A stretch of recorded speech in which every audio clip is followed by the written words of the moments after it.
Harrison Price for Monday, March 30th, 2026. We're a presentation of Bet365. Check out Bet365's 3-goal early payout. When your team goes up 3, you get paid. It's that simple. Download the app today. Must be 19 plus. Please play responsibly. We're coming to you from the Pacific Toyota Dealer Studio here at the historic Wall Center. Visit shoptoyota.ca. Visit your local Pacific Toyota dealer today. Matt Sakaris alongside Blake Price, 4-time Juno Award winner Mike Rogerson, hitting switches and conducting things. You didn't win another one last night? Shut out again. Okay. Absolutely robbed. Not even nominated this year. I can't see why. How was your weekend? Lovely weekend here in the city of Vancouver. Yeah, I started some spring cleaning. I mowed the lawn for the first time. I've had J-Pat mentioned last week he mowed the lawn. Yeah. Mine was overdue. I was on the mowed lawns of Northlands Golf Course, and boy, was it a spectacular day there on Saturday. And, Blake, you'll be happy to know I'm in mid-season form because I choked on 18 again, even without your presence in the foursome. That's good. That's good. I like that it tames you. 34 on the 18th tee, and I'm saying to myself, oh, my God, par here 39. I don't break 40 very often on a 9, and proceeded to make an 8 because, there's a big gulch there, so why not hit the ball right in the middle? Perfect drive down the middle, and then next shot right into the gulch. Then heel the wedge. Golf. Anyways, thanks to the guys at Northlands. We had a blast. Let's get to our daily poll question. If granted one wish for the Canucks, what would it be? This guy here. He's the genie. He's this blue figure. He came out of a lamp. He speaks quite similarly to the late Robin Williams. And he's giving you a wish, Canucks fans. What do you want? An ownership change, a successful rebuild, or you can vote other, and if you do, please specify in reply. Do so on the Sakaris Price X and YouTube channels. Personally, and there's personal feelings involved here, I would vote ownership change. You don't say. That's because I don't ever want to hear the name again. But I think most fans would forgive most things from that family name as long as it led to a Stanley Cup. So if this team was guaranteed to be on a deep playoff run projection within 3 years or so, and the rebuild was looking impeccable, I think fans would be okay with that.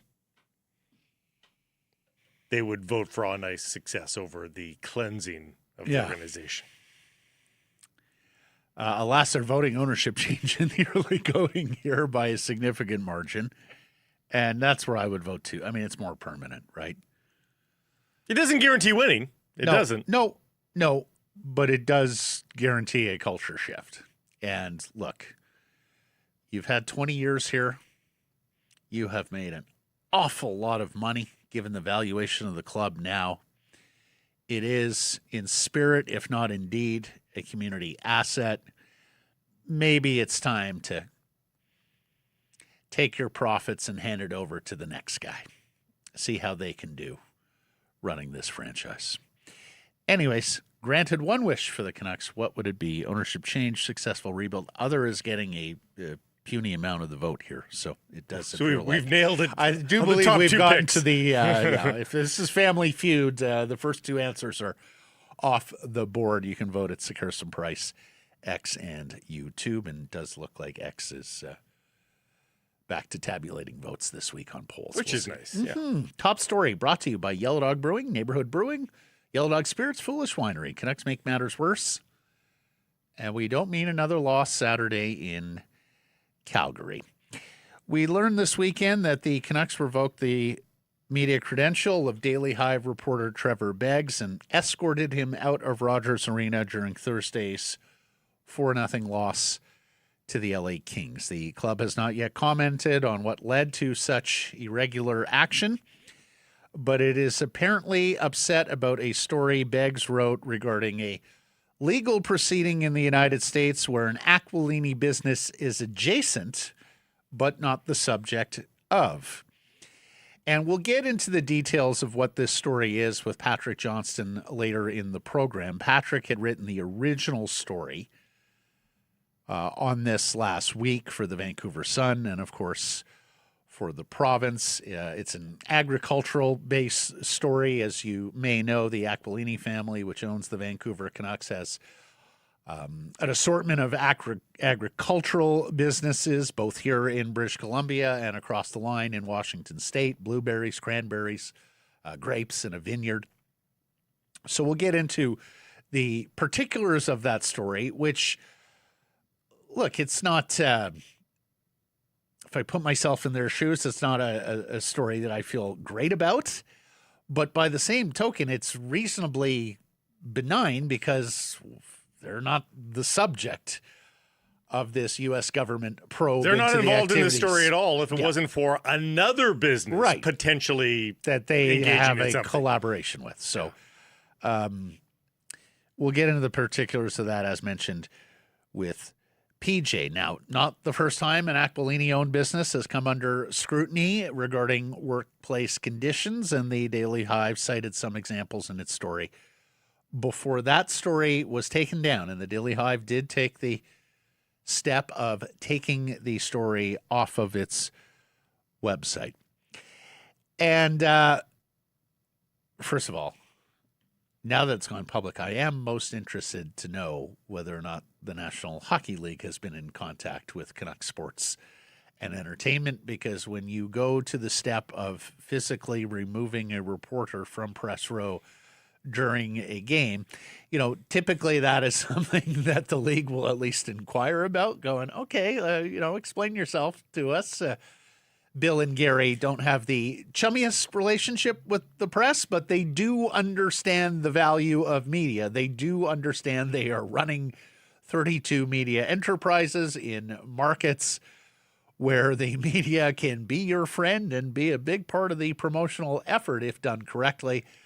So I would like to know ultimately what Bettman and Daly had to say about all this. Well, particularly, Matt, because, and I don't want to attribute the exact motives of the Canucks because who knows what's in their heads at any given moment. But the fact they do it mid-game would lead many to believe an impulsive decision. Well, that also they wanted it seen almost as a warning.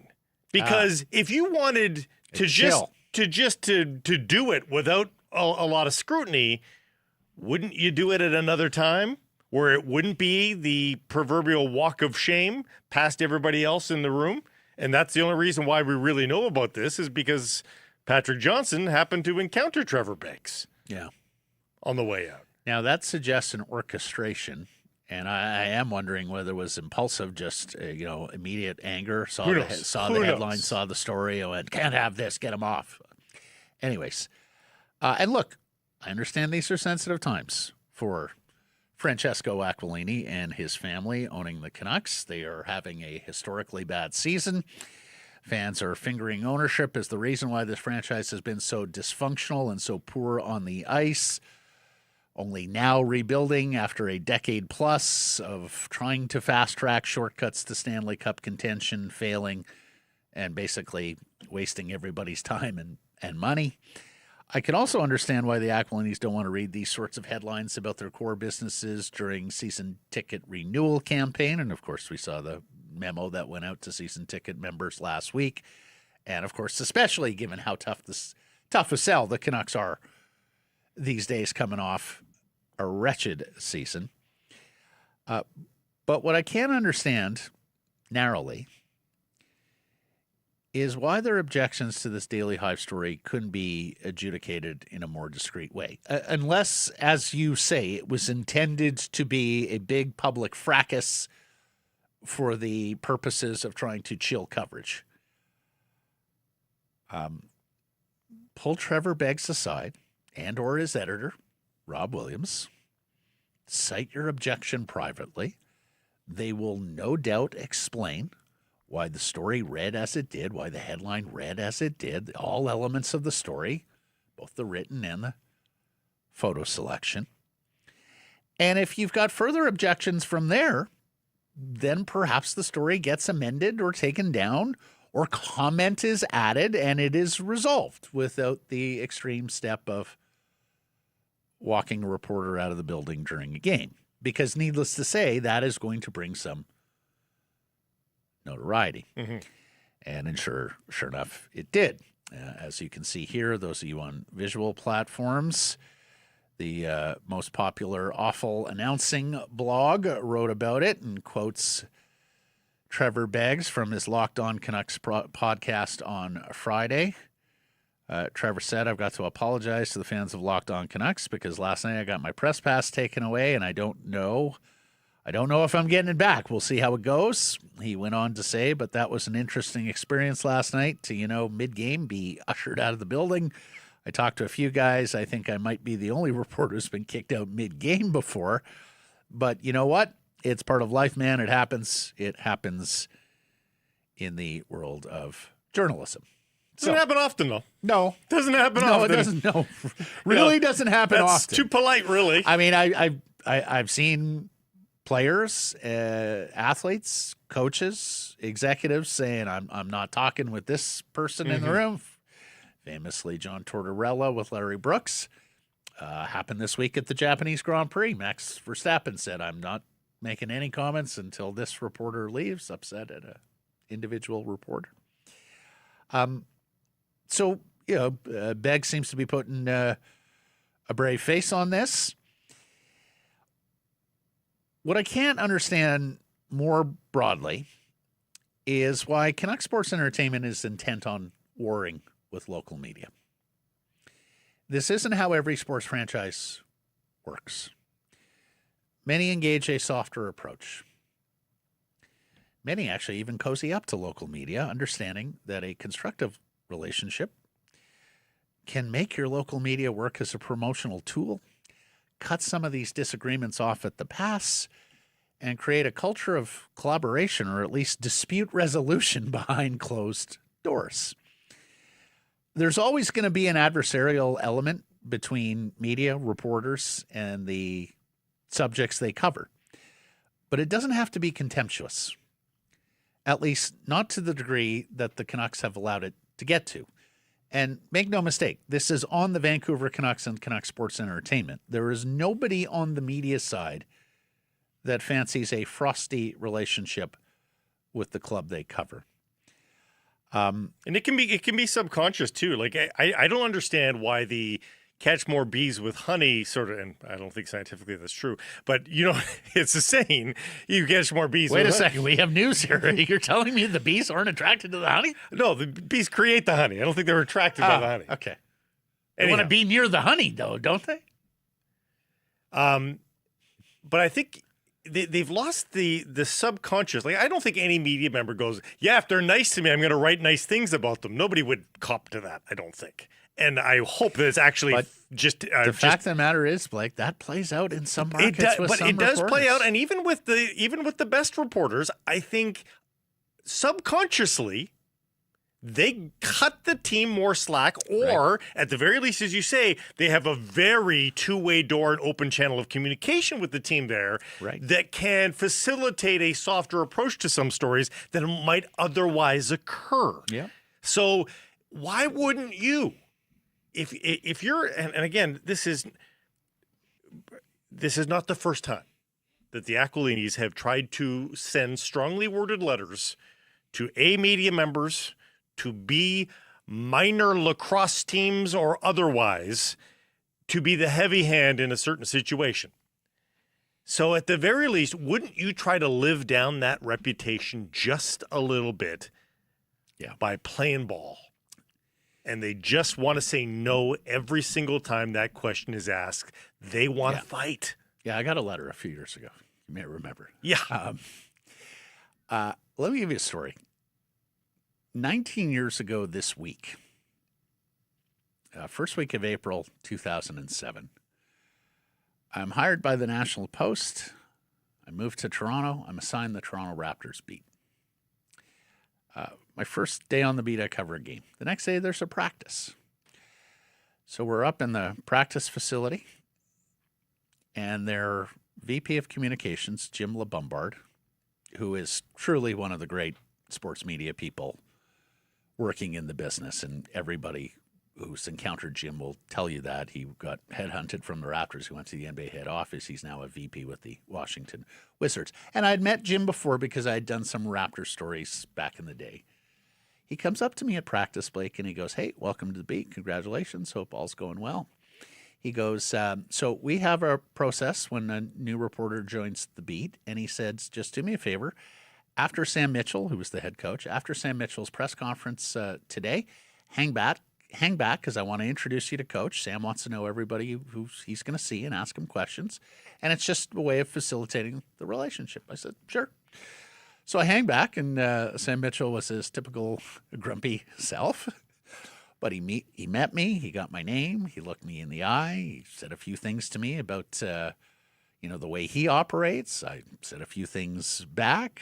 He was in the final year of his contract. He said, and don't ask me about my lame duck status because I've been asked a lame duck question all year and it's driving me crazy. I went, okay, Coach, I got you. And so that was that. And I thought, oh, okay, that's a nice way of doing things.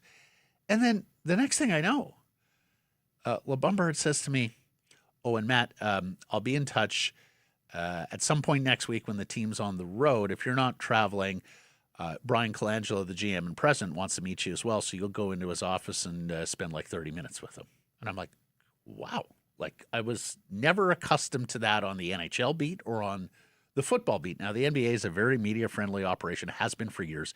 The NBA understood one thing under David Stern, and that was media is our ability to grow. And that is why you have multiple daily availabilities with NBA players. And still relatively new franchises even at that time, exactly, right? Exactly. So, like the NBA understood media inside and out. It is an understanding that the hockey guys still don't have all these years later. And it's really,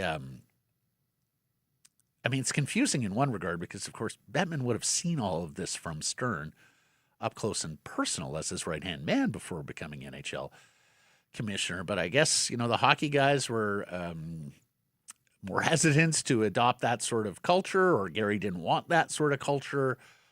Anyways, for whatever reason, it has eroded to the point that it has eroded here with the Canucks and its local media. I suspect losing has a lot to do with that. And of course, the media aren't agents of losing. Canucks management is. Canucks ownership is, right? Like, they have the agency. People who cover the games do not. So as it stands now, as you say, it looks like an attempt to intimidate or chill coverage by revoking access. And it's backfiring in one respect, because if you were so off-put by the attention of the farming story, all you've done is highlight it. And we were supposed to have Trevor Beggs on the program today. He asked to delay his appearance. There's a meeting today between the Canucks and the Daily Hive, so we'll see what comes of that. We've reached out to the Canucks and asked them why Beggs' credential was revoked, why he was physically removed from the building.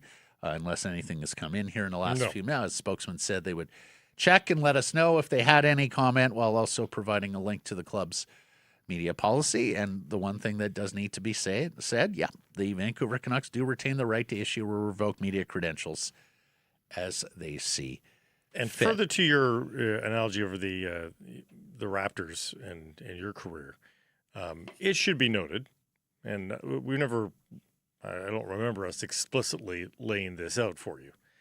If you have found it suspicious that this show, Donnie and Dolly, and others in the digital sphere, Canucks Convo and others, have not had Canuck employees on, it's because they are not allowed on. So the only place you'll hear from actual Canuck employees is on the rights holder. And that has never been the case prior to the last deal. Yeah. With 650. Rights holders were usually first amongst equals. First in line. They got the bulk of it, but not when we were at exclusivity. TSN as rights holders, we knew we could get Canucks personnel on, but we also knew they were going to do other shows and competing media companies, and that was just part of the gig, part of the deal. And Matt, they used to go on like Kevin Bieksa would be on the Jeff O'Neill show. Yeah. You know, things like that. Yeah. It's all gone now. Yeah. It's all gone. In newspapers, you could request one-on-ones with, Canucks personnel. But now, the Canucks have now decided that rather than have their product and their spokespeople be everywhere, they're going to be in one place. Well, but that is not entirely a Canucks decision. That is also because of the pressure exerted by the rights holder. Right. And if you're not familiar with the dynamic there, so Rogers Sportsnet, I would argue, always has suffered from an insecurity complex because they're the number 2 sports network, right? TSN had the lion's share of the sports viewers. Rogers came in with this massive 12-year offer for the TV national rights. They got them. They have since renewed that deal. The same thing happened here locally, of course. TSN had a radio station in town. It had a near 20-year history or 15-year history. It was the go-to for the sports fan in Vancouver and British Columbia. Rogers decided they were going to start up a competing sports radio station. Needless to say, startups take a while. Startups aren't going to have the ready-made audience there, particularly when they're not the legacy station in the market. And so what you have is a lot of media managers who continue to press their quote-unquote partners for access, and more access while denying access to others as a way to try and make up the audience gap. You've got the leverage. Well, not the other way around. And you say to them, you're going to get this, and this guaranteed that nobody else gets guaranteed. Yeah. But you're not going to stop us from doing an FM drop on the FM Drive show. Yeah. Because that's marketing purposes for us. We're allowed to conduct our business too. Right. And yet that's happened. Yeah. Anyways, lastly, I'll just say this, and some of you would have picked up on this, over the last couple of years, because, and I've told J-Pat, and I've told Farhan when Farhan's on, I've told Patrick Johnston when he's on, I've told this fella, I do not have a lot of appetite for litigating media access issues on this program. I don't much like doing these stories on this show. Number one, because I don't like this fact the stories exist to begin with. But secondly, because in regular times, I don't think the public much cares about the obstacles media faces day to day to do their job.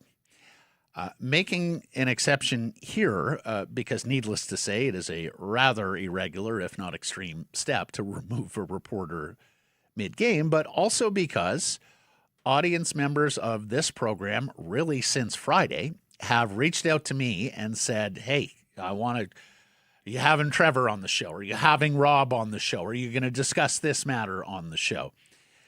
And because of what I see online, and it does seem like the public cares about this particular media access story. And I think they care about this media access story because the larger picture is they care about the way their hockey team is being run.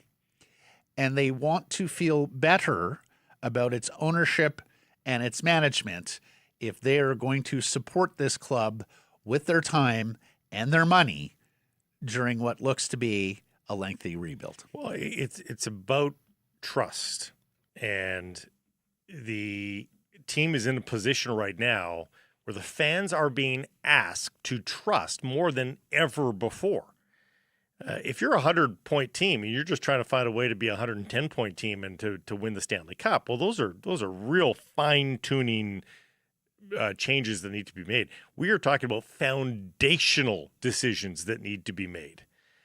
And there is a jump to be made. There is a through line from decisions that ownership makes or that public relations makes and the decision that the Vancouver Canucks, hockey management makes. Fans see a through line there in the trust of an organization. Are there adults in the room making the right decisions here, there, and everywhere within the organization? And they are not going to invest their time and money if they don't think that there are adults in the room making sane, logical decisions. So I think if I'm an advisor to Francesco Aquilini right now, and the question really is, Matt, does he have any advisors that are willing to deal the truth to him, or is it all just yes, Ben? But if there was one guy that could speak truth to this power, I would say that to them. There is a trickle down here, and the fans will have their voice heard. Yeah, and that's why I talk about it and draw the comparison to the NBA, Blake. Because at some point, like, Gary has very much taken the view as commissioner that his franchises operate at arm's length.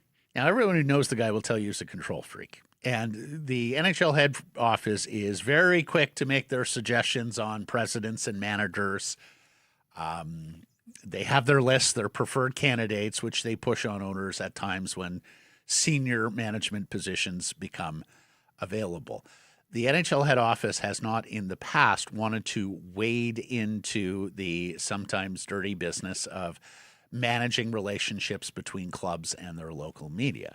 Now, my brief understanding with the NBA is that the NBA was not afraid to send in a team to a local market and say, look, if you're having problems with media relations, if you're having problems with sponsorship sales, if you're having problems with whatever the issue might be, the NBA very discreetly sent in a team, sent in its people to work with these member clubs on certain areas where they were deficient or not up to par, that they had a holistic view of their teams and bringing them up to a level and a standard of best practices, and would share that franchise to franchise. I'm not sure the efforts are quite as coordinated with the National Hockey League. And it's disappointing because I think the league and its member clubs could be bigger and better than they are today if they had that sort of coordination. Anyways, we'll continue to follow this story. We'll see where it goes with the Daily Hive and with Trevor Beggs. And as mentioned, we will have Patrick Johnson on the program a little later to flesh this out even further. And on that note, if you need a palate cleanse after listening to what you just listened to. Palate cleanse. I just need a beer. I'm sure Beggs needs one too. Something with crisp hops really helps to take the bad aftertaste away. That's right. Let's send a 4-pack over to Daily Hive. This Thursday, Neighborhood bringing back the Lake Monster West Coast IPA. Is there something lurking beneath the surface? Yes, it's the West Coast IPA. It's light and crispy, loaded with Strata and Citra hops, on tap and ready to go in the taste room and available in select locations across BC as of Thursday, April the 2nd. Canucks lose 7-3 in Calgary Saturday. 2-assist night for Elias Pettersson, playing beside fellow Swedes Liam Öhgren and Linus Karlsson. Öhgren scores. Karlsson assists 2. As JPAT notes, comes in a one-sided loss, but statistically might be EP40's strongest game of the season. The 2 assists, the 8 shot attempts, 3 on goal. Was good in the face-off dot. Look at the Corsi and expected goals 4 numbers there are outstanding. Helped to get some penalties and power plays. Yeah. How about the symmetry here? He's got 15 goals and 30 assists in 64 games. He ended last season with 15 goals and 30 assists. I don't think that's a positive stat, by the way. Well, but he's got several more games left, Blake, which tells us unless he goes pointless the rest of the way, he is going to exceed last year's totals, not rates. Totals. Not rates. He's got to keep up this. But it does point They out. have 11 games left, so I would like to think he will have more than 15 goals. He will have more than 30 assists. He will have more than 45 points when it's all said and I done. have said wincingly with almost no conviction that I do think this is rock bottom for Elias Pettersson. Oh, gosh, I sure hope so. And that stat does sort of support it. Like, he has looked and felt awful over these last 2 years, and yet it is the same rate. Like, it has not wavered. So I do think we have seen, and I'm not saying he picks himself off of rock bottom. My point is that within the bounds of the next 2 to 3 years, the duration of his prime on the ice, I don't know that it gets worse than being a 55 to 60 point player, which is where he's sort of at right now. That's good news. I don't know. Take that as it is. Yeah, and that line with Ogren, Petey, and Carlson, excellent. Nearly 71% Corsi 4. And is this why they were Shots- intent on Kane and DeBrusque for as long? Oh Maybe my they knew God. it was going to be too good and ruin the chance. The shots were 8-4. They doubled up the Flames again in a game where you gave up 7 and lost running away. Yeah. And the expected goals were nearly 82%. So, I mean, their score effects were on pretty early because of the That's fair. 4-1 lead happening. So That's fair. that's going to happen. And yet, just watching the game, the Canucks played okay. Didn't get saves, certainly. no, they actually played reasonably well. You can put this one on goaltending for the most part. And alas, it's a 4th consecutive loss here for the Canucks. But this one, I would argue, is not on the skaters. No, and well, Or at least more so on the goaltenders than the skaters. the disappointing thing is it's the Calgary Flames. And the Canucks don't look down their nose at anybody, obviously, in the 32nd position. But this is a team that is within arm's reach of you. Yeah, they're in your bucket, not in the Yes. better bucket. So, you should look competitive against them. And again, without knowing what the scoreboard was, if you just showed clips, you'd probably think that they were competitive. But the scoreboard said a different story, a very different story. Leah spoke post-game and talked about what's important, the approach in the final 10 games of the year. No, build it for the future. Play the right way. Play the right way to win games, to play for your teammates. We got to do more of that, including myself. Like, it takes all of us, and obviously times are not easy now, but it's only us in here who has the answers for it. So. Yeah, Honestly, that's as spirit as he gets with this tone. The fact that he went straight to those talking points. I mean, well, it's good. and he also he talked about them giving up way too much. So, he was cognizant that he was going to, protect his goaltenders in what was a difficult night for them and put the burden on the skating group. So, I mean, he knows the talking points. That's good. To me, that's well, good. yeah, I mean, whether it's or not the he's going typical to live NHL by them. talking points, because Calgary puts 23 shots on goal, right? Like, it's 7 of them go in. That's crazy. Yeah. It's crazy. Power play goal from Jake DeBrusque. Brock Besser assists. Alas, they give up just so many goals. Nikita Tolopilo getting the start. We had talked about Kevin Lankinen getting 5 straight starts. Coach, what are you doing? 5 straight starts for Lankinen. We know Tolopilo wasn't very good in Seattle, but really, 5 straight starts for Lankinen, despite very few victories in there, despite the fact we know that Lankinen's level drops when he plays too much. Well, Tolopilo didn't last very long. He's hooked after it's 4-1 early in the second period. Kevin Lankinen lets in the very next shot for 5-1, kind of the flip side of what we saw a few weeks ago in that Carolina game where he pulls Lankinen at 4-2 and Tolopilo gives up a goal on the next shot. Here's Coach Foote on the decision to make the goaltending change in game. Well, I mean, there's a couple there that you could tell, though Tolo wasn't his fault, like as far as they should have been in that position in front of our net. We should have boxed them out a couple times, but I could tell in the last couple, he was kind of pushing himself out of the net and felt like he lost some confidence. Just wanted to protect him, and also, the guys actually. There was 15 minutes left in the second period.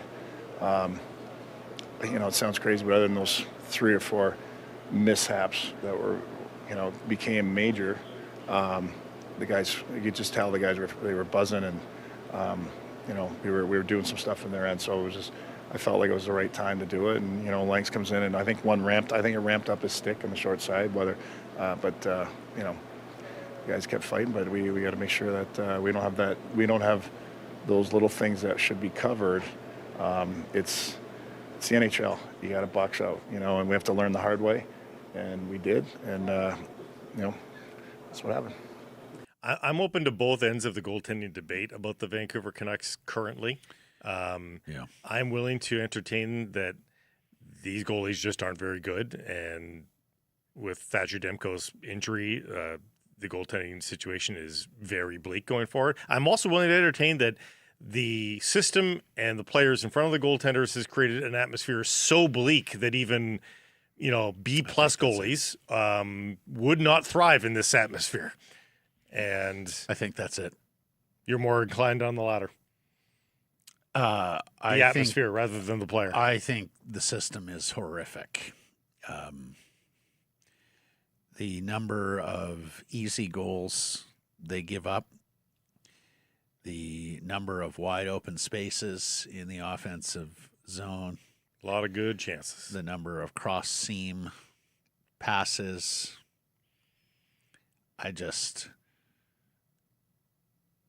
Blake, they were working on line changes last week, 70 games in. Yeah.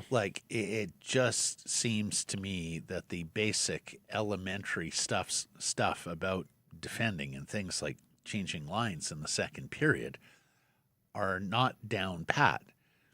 And across the majority of the group, if it was one or two players struggling with it, young players and experienced players, an old veteran who was used to playing a certain way and Foote completely wanted to, change things up on him, and he just wasn't able to adapt at this stage in his career.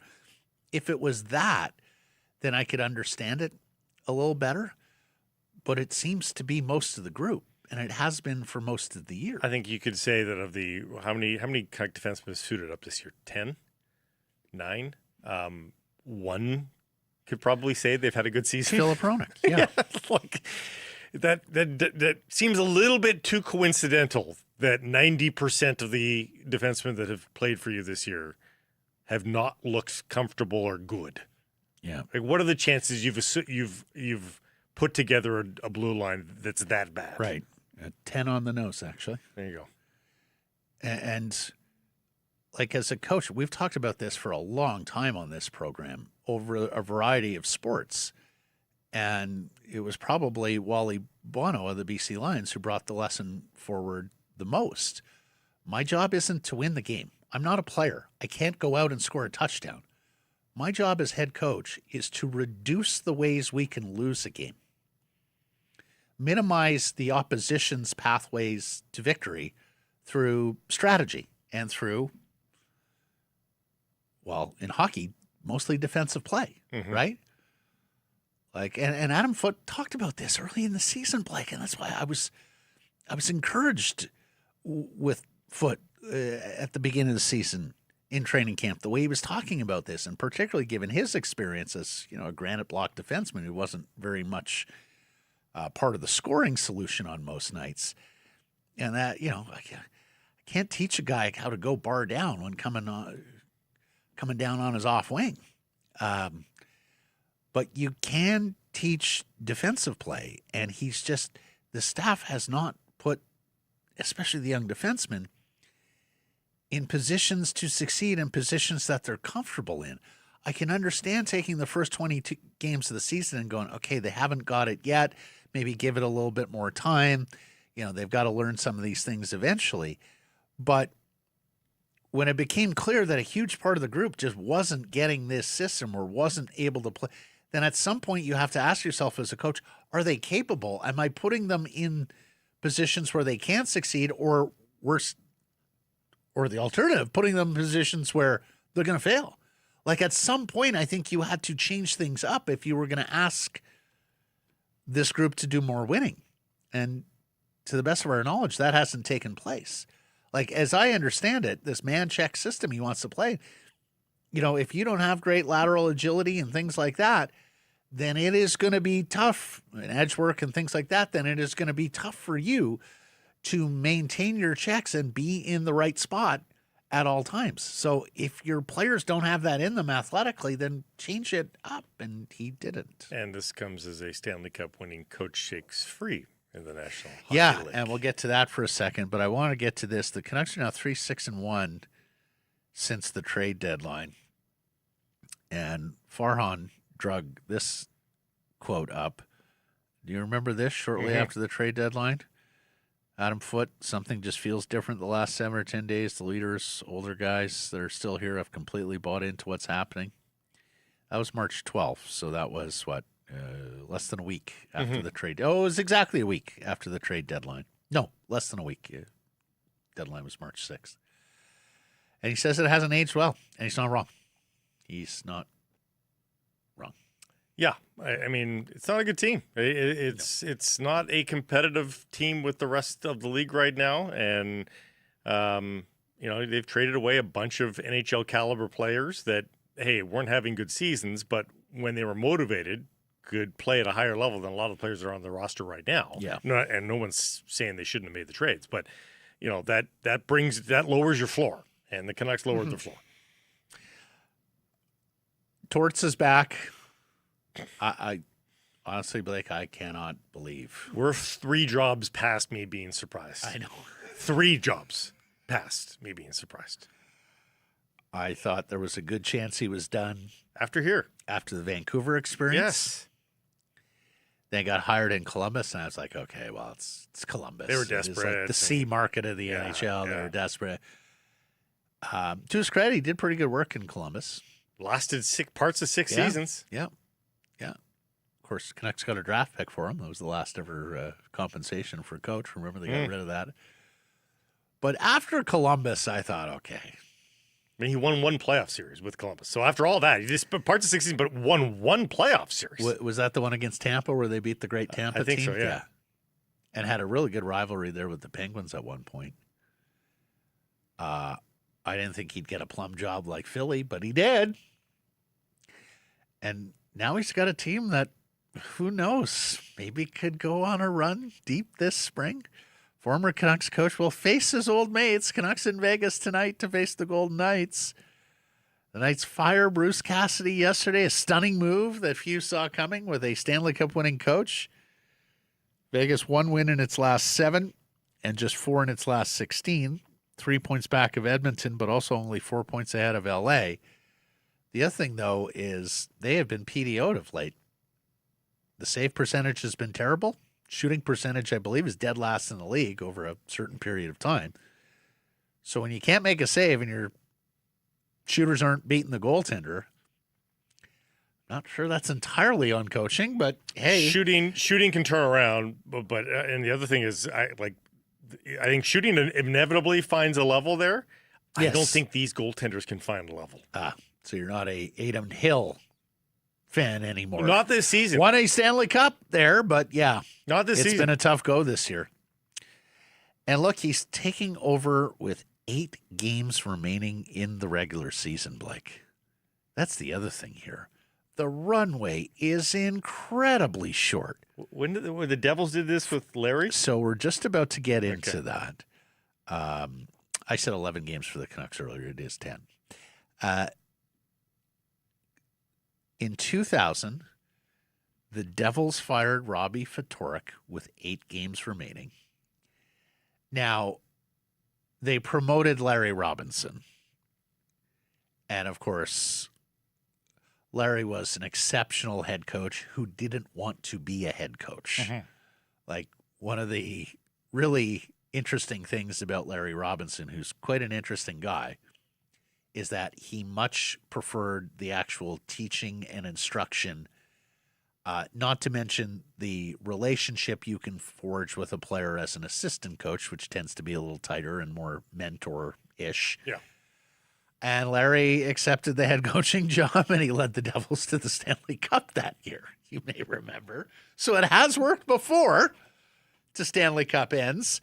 Lou Lamoriello did it twice, though. He did it in 2007 to Claude Julien before he had, of course, won the Cup with that team in New England.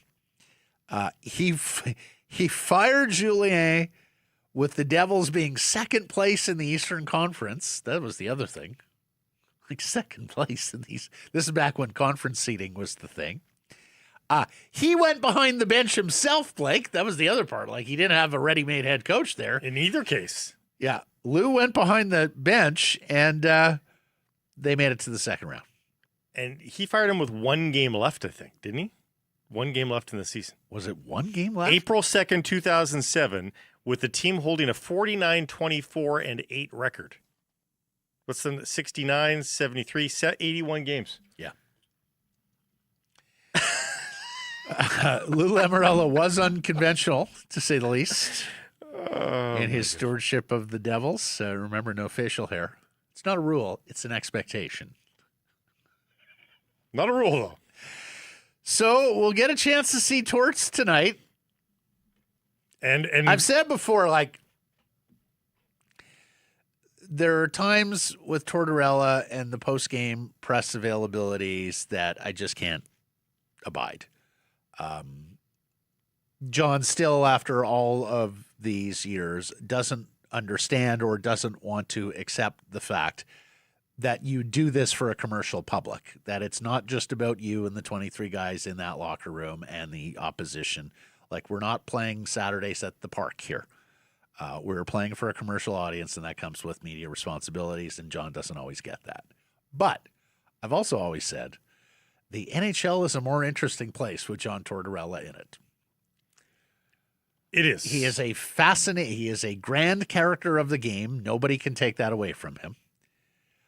He is a fascinating individual, both the two sides of him, the gruff, mean, standoffish, impatient, impetuous, all of those things.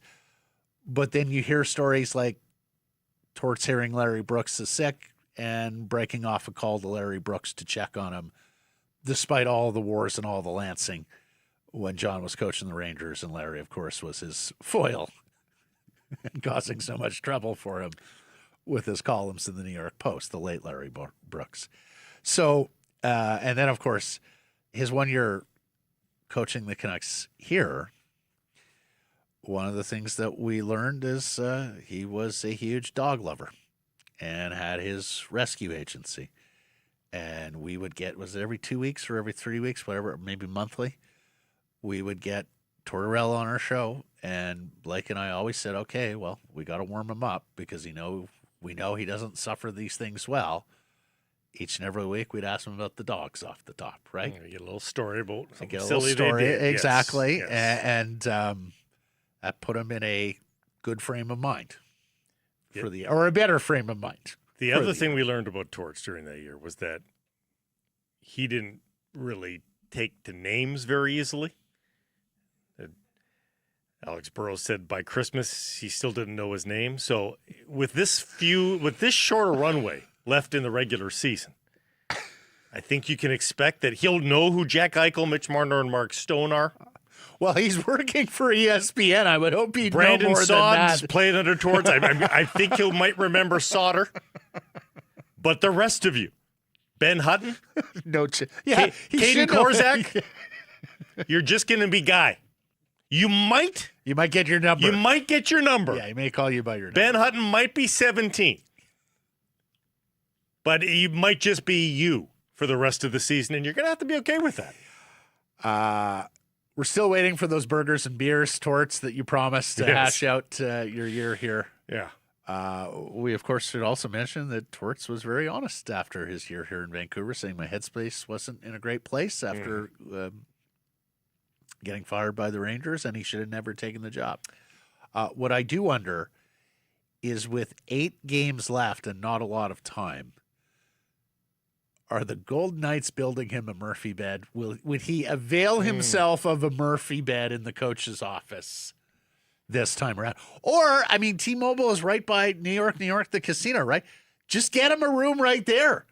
That way he doesn't have to waste time driving to the Vegas suburbs. There could be really bad traffic in Vegas. I can almost guarantee you that's happened. Just put him up in the casino hotel there and allow him to work into the wee hours if that's what John wants. I don't think they can win the division any longer. They're 7 points back of the Anaheim Ducks, but they can certainly get home ice advantage over the Oilers with a strong finish here in the season. And that's not something that Torts has had. Torts in the last little while has not taken over good teams. Yeah.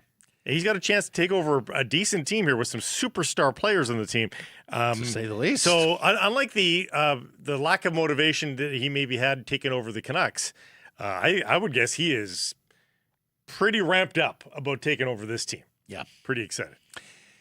And boy, the owner there, Bill Foley, quite impatient. He wants to win yesterday. I also wonder. Look, Bruce Cassidy. It has been said before about Bruce. He can wear on players. He is one of these coaches who eventually the relationships strain. The message gets a little bit lost. But there's also an element in this, as I read it from the outside looking in, that Kelly McCrimmon and George McPhee are pissed off with the player group. And like, okay, you want to tune out the Stanley Cup winning coach? Guess what? Look who's walking through the door now. Say hello to the bad guy. It's John Tortorella's music. Anyway, should be fun. We'll see if Torts gets spirited with the officials tonight. Before we depart the Canucks here, I've got one other note. Talk to me. I don't think it's this note. Oh. It's not. It is finally starting to come via the center of the universe. The changes are afoot for this Vancouver Canucks team. Nick Kyprios of Sportsnet. Yeah. Saying in Vancouver, there are strong suggestions of change coming. I mean, how could you not? He finishes after saying that Jim Rutherford's future is unclear. I hear, he says, his words, quote, I hear GM Patrick Allvin doesn't expect to survive past this season, end quote. Yeah, I would be quite surprised. I have said in the past, making Allvin walk the plank is the easiest move here. Is it the fairest move? Probably not, because the fairest move would be getting rid of everybody who is responsible for this disaster. But if you do want some element of continuity, and I've heard from a lot of Canucks fans who said, boy, I do actually think Rutherford should stay, because otherwise it means Aquilini has to go out and hire another GM, and they don't really trust that process. That making Allvin walk the plank is most expedient. You promote Ryan Johnson, and so then it becomes a shorter runway mentorship of Ryan Johnson as GM with Jim Rutherford as president. And Patrick Allvin is not so pedigreed a person in management that that you feel like you're losing a valuable assets. And no fan is going to complain. No. No. Yeah. In fact, some fans may applaud. There does seem to be an opinion out there amongst some Canucks fans that Patrick Allvin is engineering all this. Now, it's not really that way. I mean, Patrick Allvin might be presiding over and making the call on Carson Soucy for a fourth-round pick, but he's sure as hell in isolation, not making the JT Miller and the Quinn Hughes trade and some of the big trades they've made. Jim Rutherford has had final say. In a lot of ways, Patrick Allvin is a general manager in name and title only. Jim Rutherford retains final hockey decision-making power. Patrick Allvin makes suggestions for the most part. Jim Rutherford makes decisions. And the age-old test for these sorts of firings is if you fire him, how quickly is he rehired in the same role elsewhere? And the answer is, with Patrick Allvin, I would guess not very quickly. I would not be surprised if Allvin gets another GM job down the road somewhere. Yes, but maybe. I don't think not it immediately. would be immediately. No. And he might get an AGM job somewhere. Yep. But that's it. The season is over for two Canucks prospects playing college hockey who were involved in the Frozen Four tournament. 2024 sixth-round pick Anthony Romani is done with the Michigan State Spartans. They lost on the weekend. Dollywall saying his understanding the Canucks are not eager to sign him. He will be going back to college for another season. It was a very symmetrical 14 goals, 14 assists, 28 points in 37 games this year. His freshman season at Michigan State. He was 243 points over 275 OHL games. We had noted his his scoring in that league for a long time and noted that this was a very good move for him to Michigan State to play better competition in the NC2As. We'll talk to the Cam Robinson about that, but hey, another year in school, marinating, playing good. He wasn't top line most nights there, so Yeah. And then Matthew Lansing's a forward for Quinnipiac, a freshman as well, did not play a whole lot this season. They were obliterated by North Dakota on the weekend. So I suspect he'll go back to school as well and needs more time. So anyways, we'll continue to track those Canucks prospects and others. Time now for our menu. It's brought to you by Greta. Fantastic spot to pregame or postgame. You are mere steps from the arena or the stadium. Also a fantastic spot for your next gathering, whether that's a family reunion, a sports team party, an office outing. Check out Greta. They have the fabulous menu of approachable street food. You've got an arcade that surrounds you. There's a game for everybody.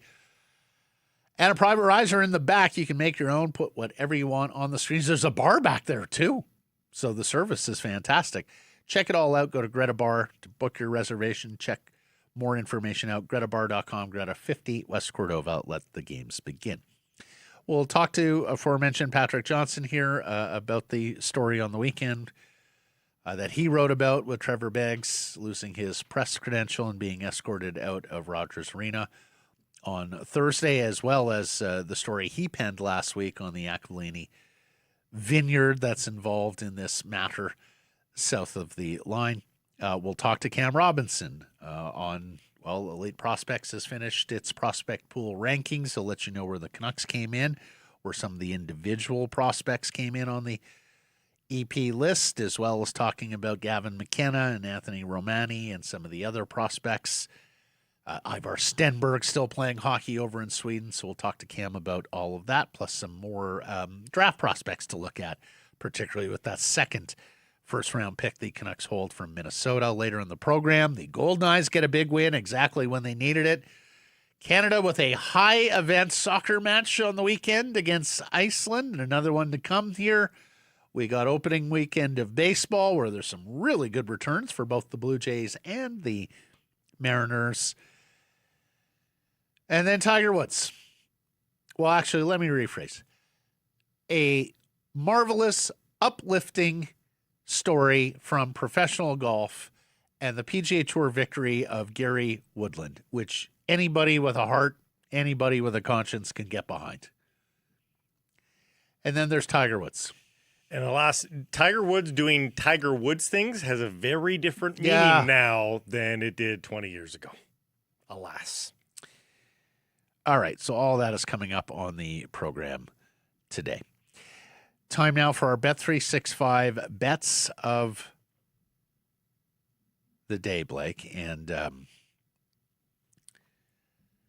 I got a win on the weekend. So did I. Okay, so go. You go first. I had Kevin Gausman with all I had to give was 7 strikeouts. And he struck out 11, right? Yeah, so that's cha-ching awesome. there. Yeah, well done. We just showed you the stats of the Canucks, I guess, top line. The Elias Pettersson with Karlsson and Ogren, the Swedes.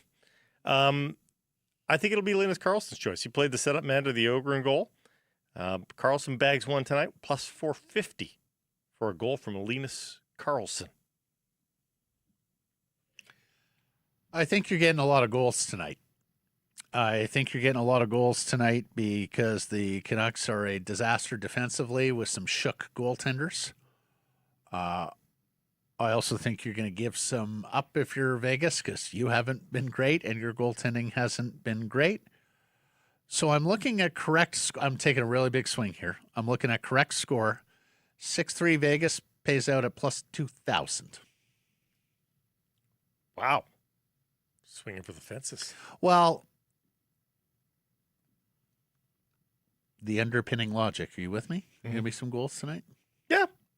I mean, what's the over-under? Did you have that in front of you? It's typically 6.5. Yeah.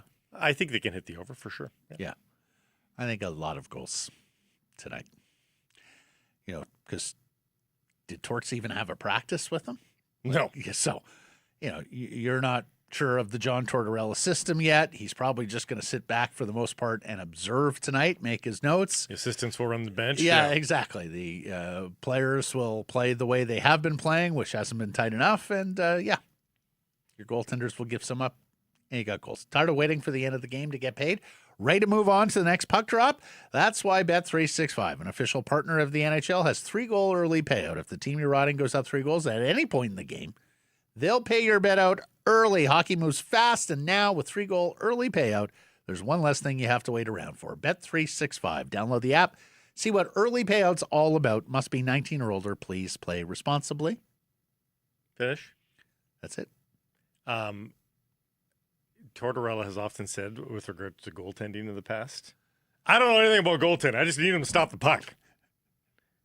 We could get a lot of that in the next 10 games. Do you remember, and I want to say this was his final season in Tampa after they won the Cup, they went into a playoff series. Do you remember John Graham? Yeah. I believe John Graham was the starter.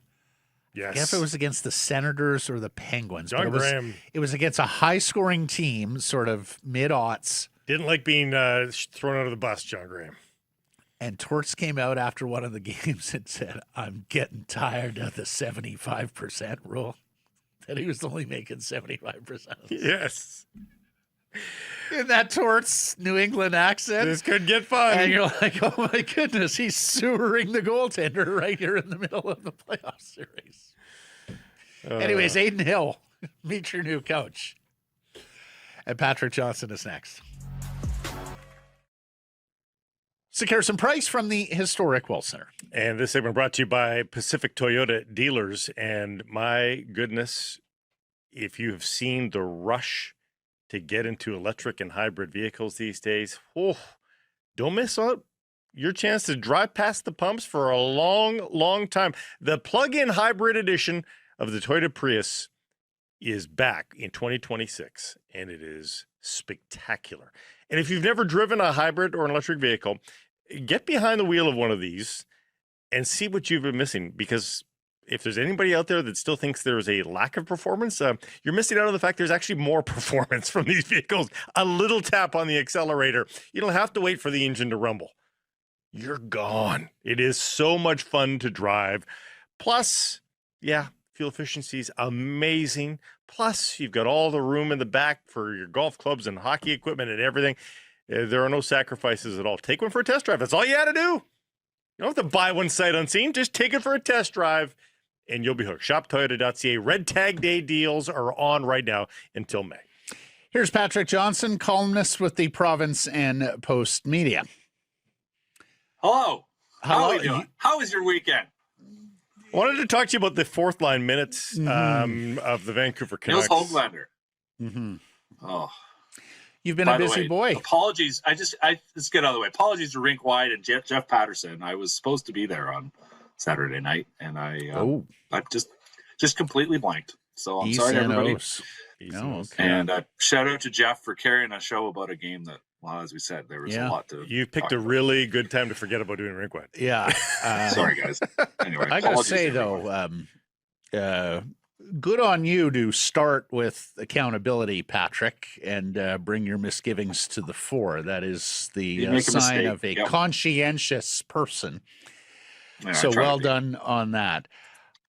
What can you tell us about this Daily Hive story with its reporter having the credential revoked and walked out of the building? Well, I mean, there's first of all the sort of comments I made on Saturday in my column, which is that this is I didn't say crossing the Rubicon, but like that's certainly back in my mind. Like there have been pressure, and certainly we've all had calls from various people over the years and commentary and whatnot, and occasionally letters get sent saying certain things about certain elements of your reporting or what have you. I personally have never had such a thing. But yeah, like to remove a reporter is like as big as it gets, and that's bringing attention to yourself in a way that you need to be prepared for. So, there's first that element of it all. The question of, does the decision match Like, is it what's the proportionality? That was the Robert McNamara term, right? Is it proportional to what you're trying to achieve? And if you are trying to simply get a reporter shut up, I suppose, but like in the end, people are going to talk about it, and that's why I commented about the Streisand effect. For those who don't know, because apparently you guys didn't know, Barbara Streisand in 2005. Or at least her lawyer, she says this, her lawyer went too far, is according to her Wikipedia entry anyway, sued a photographer for like $500 million for a photo that had been taken to document coastal erosion. And it took a photo from the air of her home in, I believe, Malibu. Malibu, yeah. And she took issue with the fact that her name was in the caption of the photo, so she claims. For security reasons, she didn't want people to be able to view her home. And, you know, it was a photo that had been viewed 6 times before this. 2 of them were by her own lawyers, posted online. So four individual viewings. Out of all this, people became very aware of the story, and it was in the end viewed quite, you know, I think people were just like, 400,000. Yeah, went to 400,000. From the air. Yeah. You know, whatever. Anyway, so this is what happens. Like, listen, there were 2 stories up before the game. Now there's one. One of them was mine. And I can just speak, I guess. I mean, I can speak to my story. I can speak to my engagement. You know, I literally was the person who saw Trevor leave, and then he basically at the time told me he didn't know why, although he supposed it was because of his story. And then I wasn't.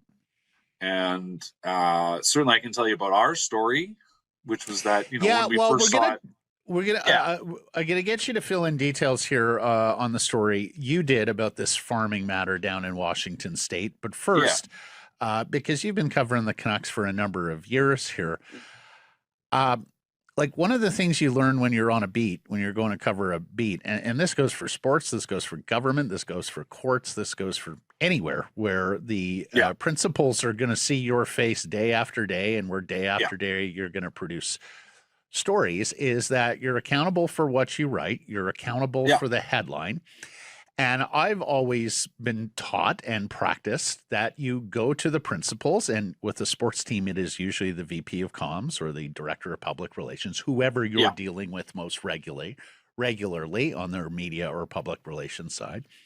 And you tell them, look, if anybody in your operation ever has a problem with something that I write or something that is headlined on top of one of our stories, what have you, we are here and accountable to you and are willing to give you an explanation and hear you out.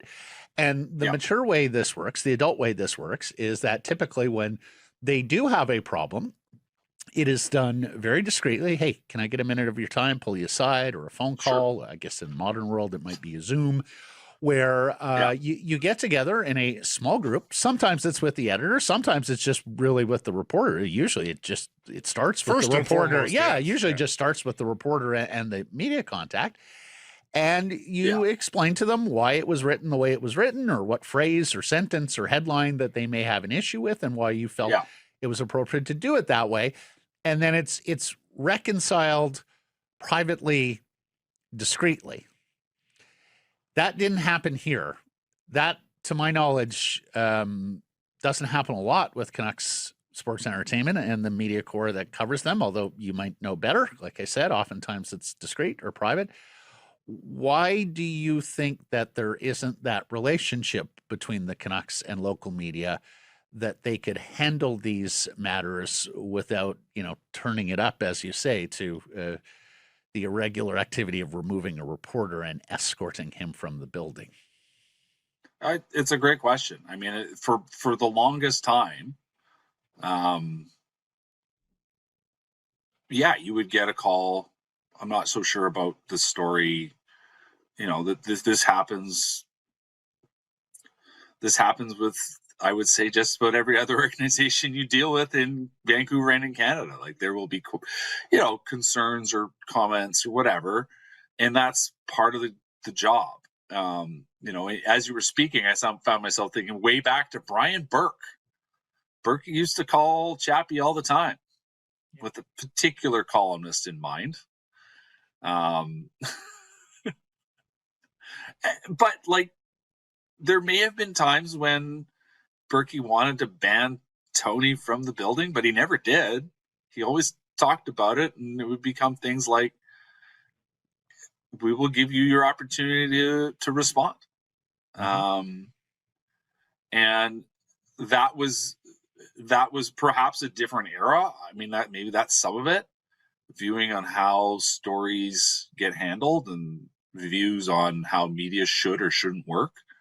I mean, I don't think we've changed. I think we're still, as you said, pretty responsive to observation and feedback and criticism. And as you said, we're there every day. And like, certainly I have relayed that there have been times when I've made comments, sometimes on this very program, that have caught the eye of a player and they've asked for a little follow-up time. And we've talked it out. And I've, there have been a couple instances where I offered to say, listen, I'm happy to, no, that's fine. That's fine. I'm just, just so you understand, I didn't particularly like that thing. And that was fair. And that's fair to them. Like, I get it. They're in the spotlight, and that's not fun a lot of the time. But in this case, PJ, though, and in the one particular aspect of the Streisand effect we didn't really highlight, and I think is pertinent here, is the perception of guilt. And in the case of the actual Streisand event, and in this case as well, there really should be no perception of guilt. This story is rather benign. It just includes the name Aquilini in it for the most part, and their reaction to it, with really no other evidence of guilt around it. Like, honestly, the perception of guilt. I saw PJ's story, and it had like virtually no engagement on social. I was actually a little surprised. Well, and then hold on. Yeah, I mean, two things. First of all, on that lovely website that I do not use, you put a link in and it automatically kills engagement. So that's the start of it. But you're right. Like, listen, people had read the story. I can tell you that there had been some interest in the story. Ours went up before the game as well. I probably could have put it up a couple days before, but there's lots going on. It was a story that we saw. It involved a local business that, in the end, is of note in this city. So. Right. That on alone made it notable. And then, of course, there's lots of details in there. So, like, it is not, and that was the thing. It was to remember the focus on the story, and editorially, the recognition of who is the story about. And the indictment it's important to note who the indictment was about. Yeah. Right? And it was not Aquilini Vineyards. Right? It was about a contractor. Right. And so if you were going to write that story, we were very conscious of making that clear.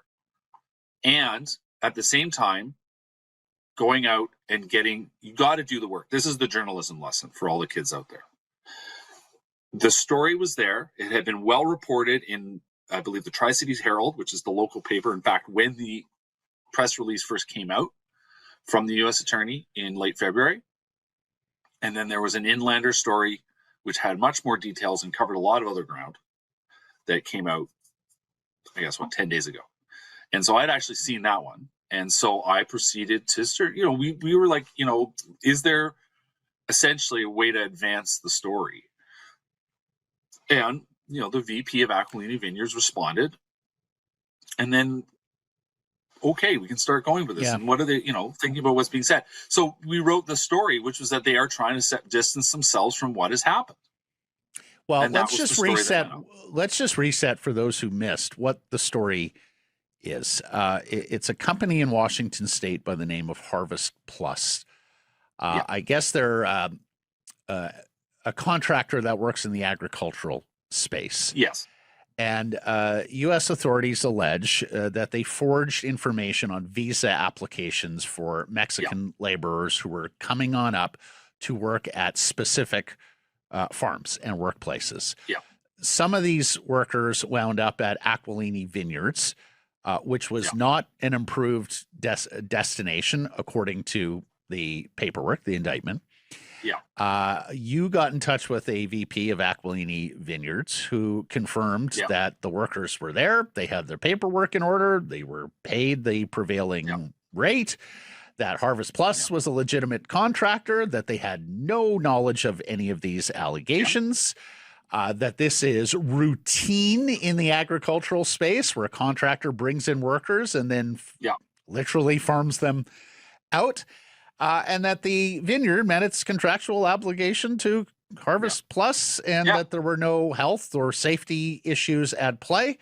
The Aquilini Vineyard is adjacent to this. It is not in any trouble right it's now. Proximity in any way. to suspicion, but not actually under suspicion. Exactly. Now, I did see that you asked the U.S. Attorney there in Eastern Washington whether there's anything further in terms of an investigation, and they didn't want to comment on anything that was before the courts.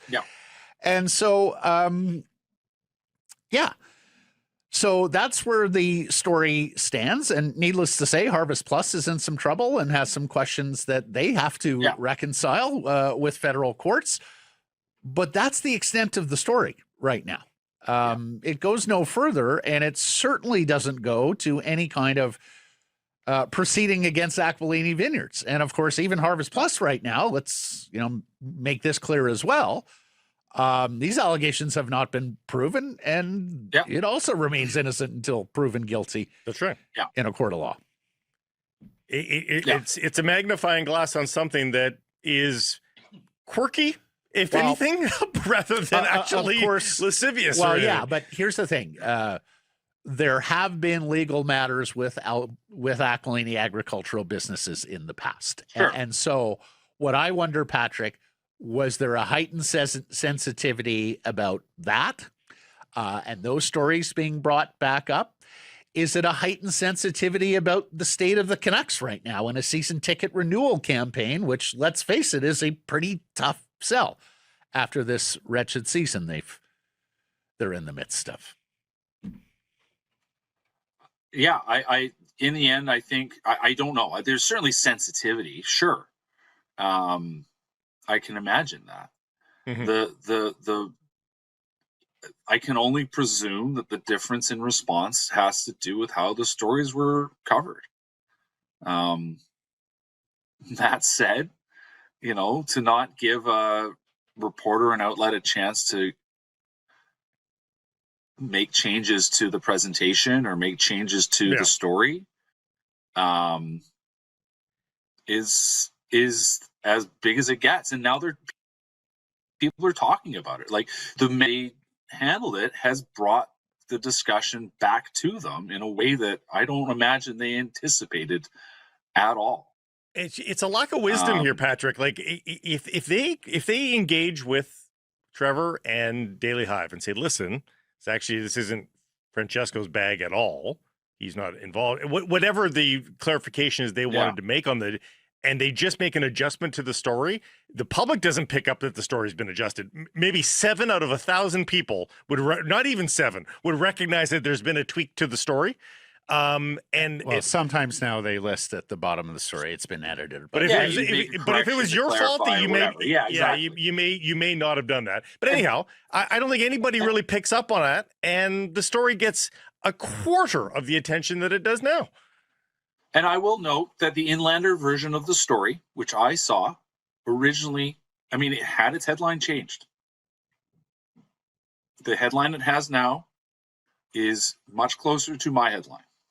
And it originally did, I think, for SEO reasons, include, it was a very wordy headline that basically suggested that Canucks fans might be interested. So clearly, I have no doubt, having been in this business long enough, that a phone call was placed to that outlet and said, this headline is not fair or accurate, or something to that effect. They would have made a comment about that. And the headline now on the Inlander site says Harvest Plus. It did not say Harvest Plus before. So now that this story, we've covered this part of the story now, and the actual U.S. indictment and all that sort of stuff. We can put that to the side for now. And now the extrapolation from all of this, Patrick, is why can't this organization get out of its own way? And why and should that give a hockey fan pause when they wonder if they have confidence in ownership and management of this organization? And I say management, and that might be unfair because Patrick Levine and Jim Rutherford have nothing to do with this story. No, they literally have nothing to do with this. But it's indicative of just the trickle-down effect from the very top. And should it affect, a Canucks fan's confidence in the people that ultimately own and run this franchise?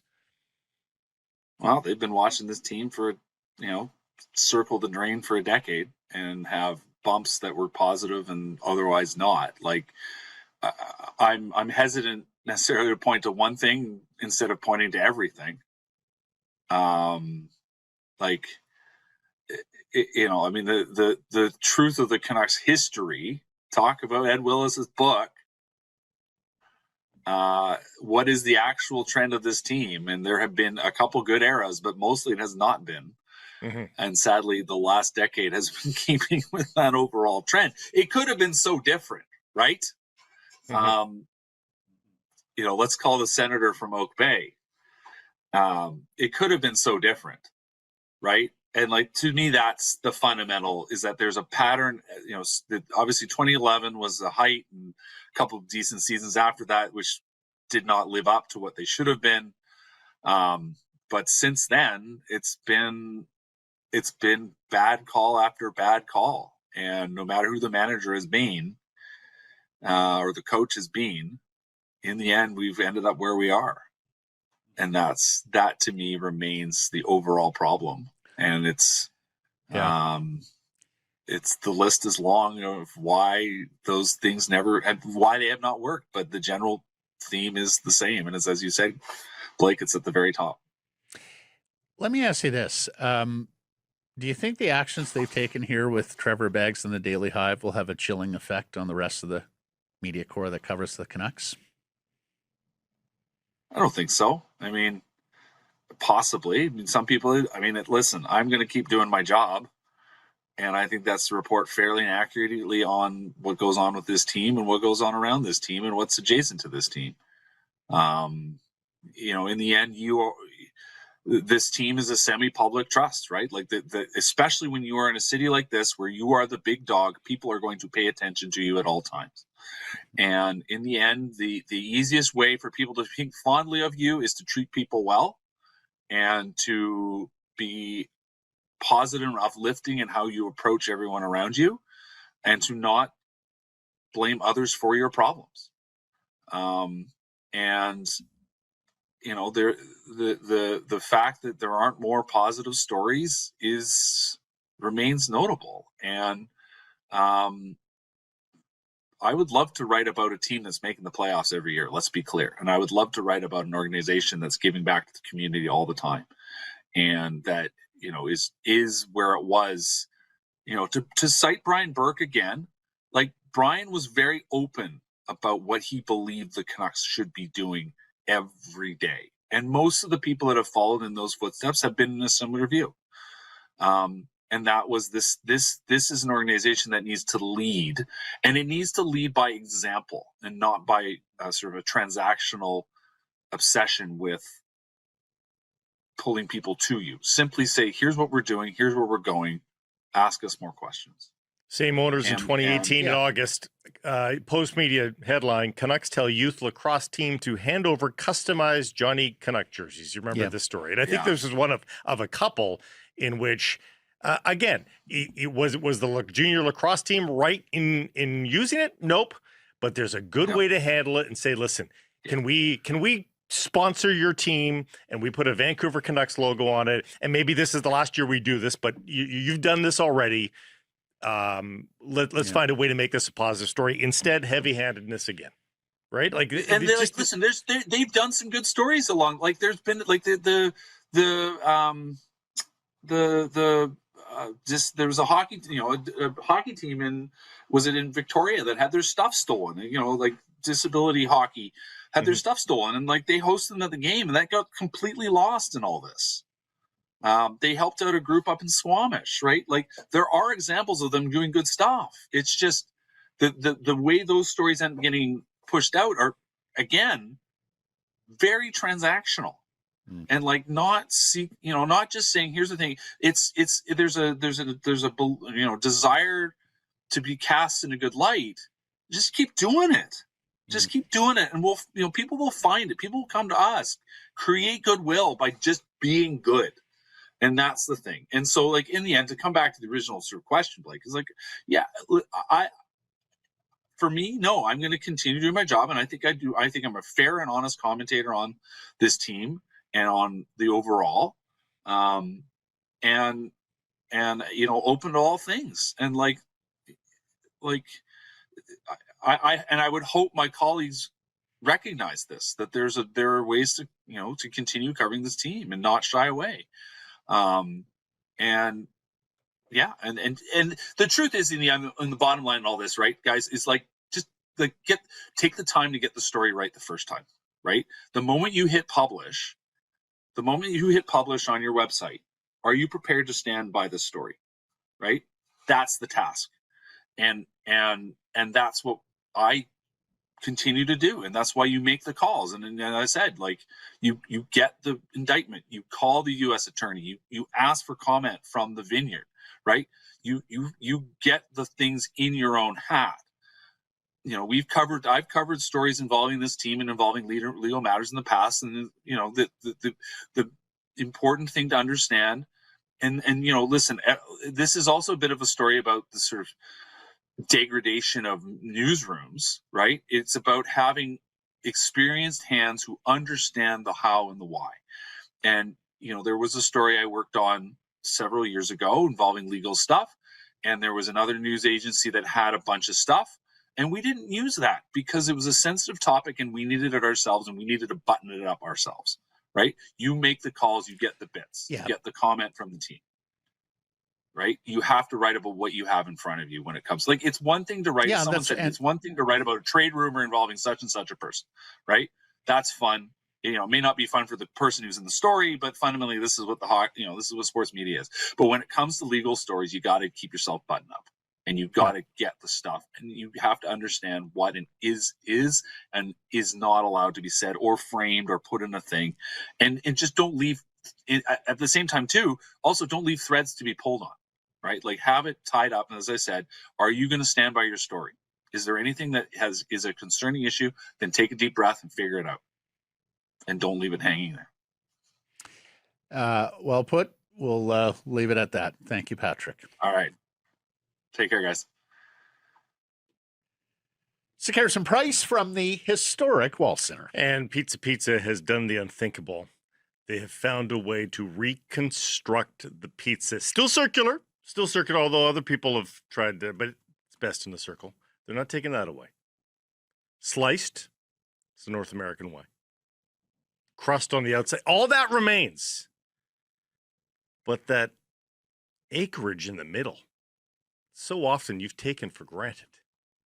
They found a purpose for it. The Volcano Dipper has arrived at Pizza. Creamy garlic sauce where you just rip off the top, dip that crust in.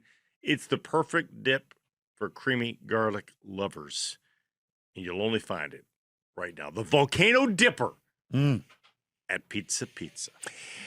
Here's Cam Robinson, the director of everything at Elite Prospects. He joins us from the road in Denver, where he is working and enjoying 28 degrees Celsius. How about that? March. Are you at an all-inclusive in Denver? Like, you look at your cruise wear on. It's Hola, 28 senor. Buenos Buenos dias. Have you hit the breakfast buffet yet? Well, no, I have not, and I'm quite hungry hearing about that Volcano Dipper. You guys got me going here. We were out a little late last night too, so the tummy's grumbling. But yes, the weather is warm. She is warm. What brought you to Denver? Was it the NCAA regionals? No, I'm here for the Halo Analytics Conference that the Avalanche are putting on. So 31 clubs, no Capitals. The Caps aren't here, but every other team has like 3, 4, 5 guys here. So loads of NHL guys. So it's kind of like replacing a little bit how we don't have the centralized draft anymore. I figured why not pop over here and schmooze around and see if I can't, pick some brains and see what's going on. Well, the Capitals hired that NHL salary cap guy, right? What was the website again? prior to cap wages? Cap Geek. Cap friendly. Cap friendly, Yeah, yes. they hired the cap Friendly, friendly yeah. guy. So they're Well, good. Yeah. I mean, are you taking an unsolicited sort of poll on Stenberg v. McKenna at this conference?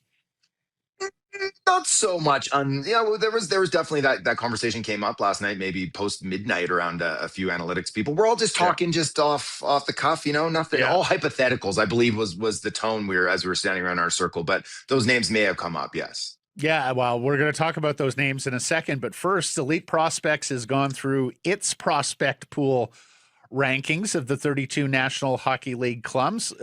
We do have verdict on the Vancouver Canucks. They stand 17th in the EP ranking scam. Talk to us. For those who missed the piece, tell us what the folks at EP wrote about the Canucks and why you have them where you have them. Yeah, so a little consolation when you move your best player potentially in franchise history, best defenseman, that's for sure, is that you get a few young assets into the cupboard there that helps bump them up. And so obviously Z William, he's the top one there. I believe he ended up 19th on the overall for the U23 list league wide, which is a pretty healthy spot, and I appreciated that. Tom Verlander ended up number 77, so he was the other ranked one.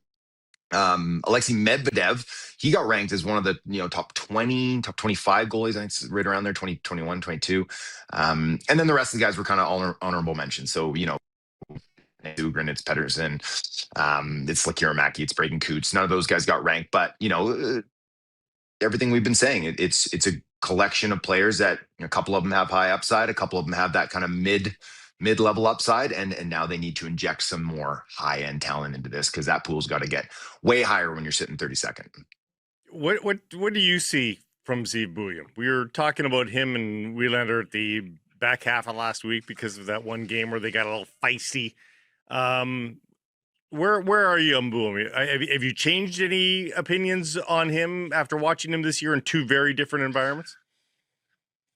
Not so much. I know that a lot of people probably were hoping that he was going to come in and be, mini Quinn Hughes right out the door.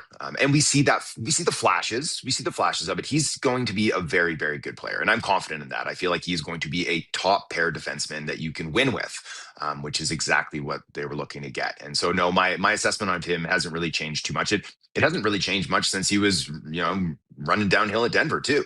He is a very talented player. He's a winner. And I think that's going to show at the NHL level too as he matures in the state. Why did Coots miss the cut?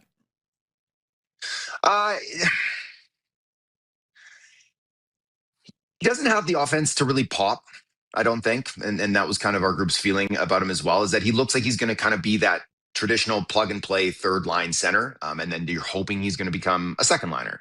But he's very intelligent. Obviously, he's hardworking. He knows where to be on the ice. He just doesn't have that one or two electric skill sets that you can be like, that guy's going to be a legitimate top six, someone who could push for 65, 70 points every season. Not to say that he can't turn into that player, but with all the evidence we have right now, and that's where I put him. When we talked right after the draft, when he was selected there in LA last year, that's where I had him too, right? I like the player. He's a good leader, but there is, I think, a somewhat limited ceiling there.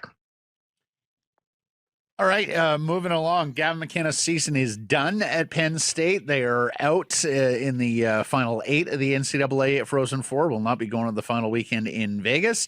And we're hearing lots of talk that he's going to be with Canada for the World Championships. Number one, what do you think of the assignment? Number two, how do you think he'll hang at the Worlds this year? Yeah, we'll see. I had heard that before his season ended too, that there was a chance that he'd be able to go. And I do think that is, there's a valid opportunity for him there. That said, with everything that's kind of happening now we're getting best on best every 2 years. We're going to see players more readily available to go to the Worlds. And so veteran players that want to be like, hey, I showed up the last 2 years at the Worlds. Maybe I get to play at the Olympics, or now I get to play, the World Cup or whatever they're calling it next in 28. So I don't think it's a slam dunk that he'll be there. And I don't think it's a slam dunk that if he is there, that he's going to see tangible minutes. But I do think it would be a really good opportunity for him to have another little glimpse for the scouts to see him at, another big tournament, big stage with NHL level players.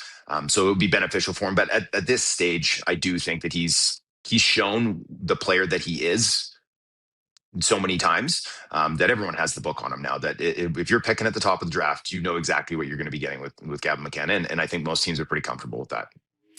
I read that things aren't going particularly well for Ivar Stenberg or his team over in the Swedish Hockey League playoffs for Lunda. I even saw, is he playing on the fourth line, Cam? Talk to me. What's going on with Stenberg? Because, of course, he didn't end the regular season on a heater, and now things look like they're not so great in the postseason either. Talk to me.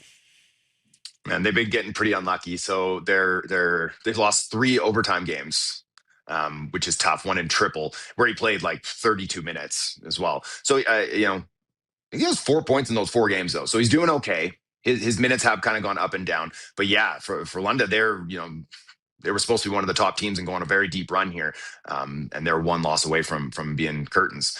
So if his season does end early, I think even if they do come back in this series and he goes on a long run, that there's a very, very good chance that we're going to see him at the Worlds as well, which I think maybe holds more value to him than it does to a player like McKenna, because I think Stenberg's still chasing. So if they both go and there's another opportunity for him to like outshine McKenna on another big stage, that would go a long way. But yeah, in the SHL playoffs.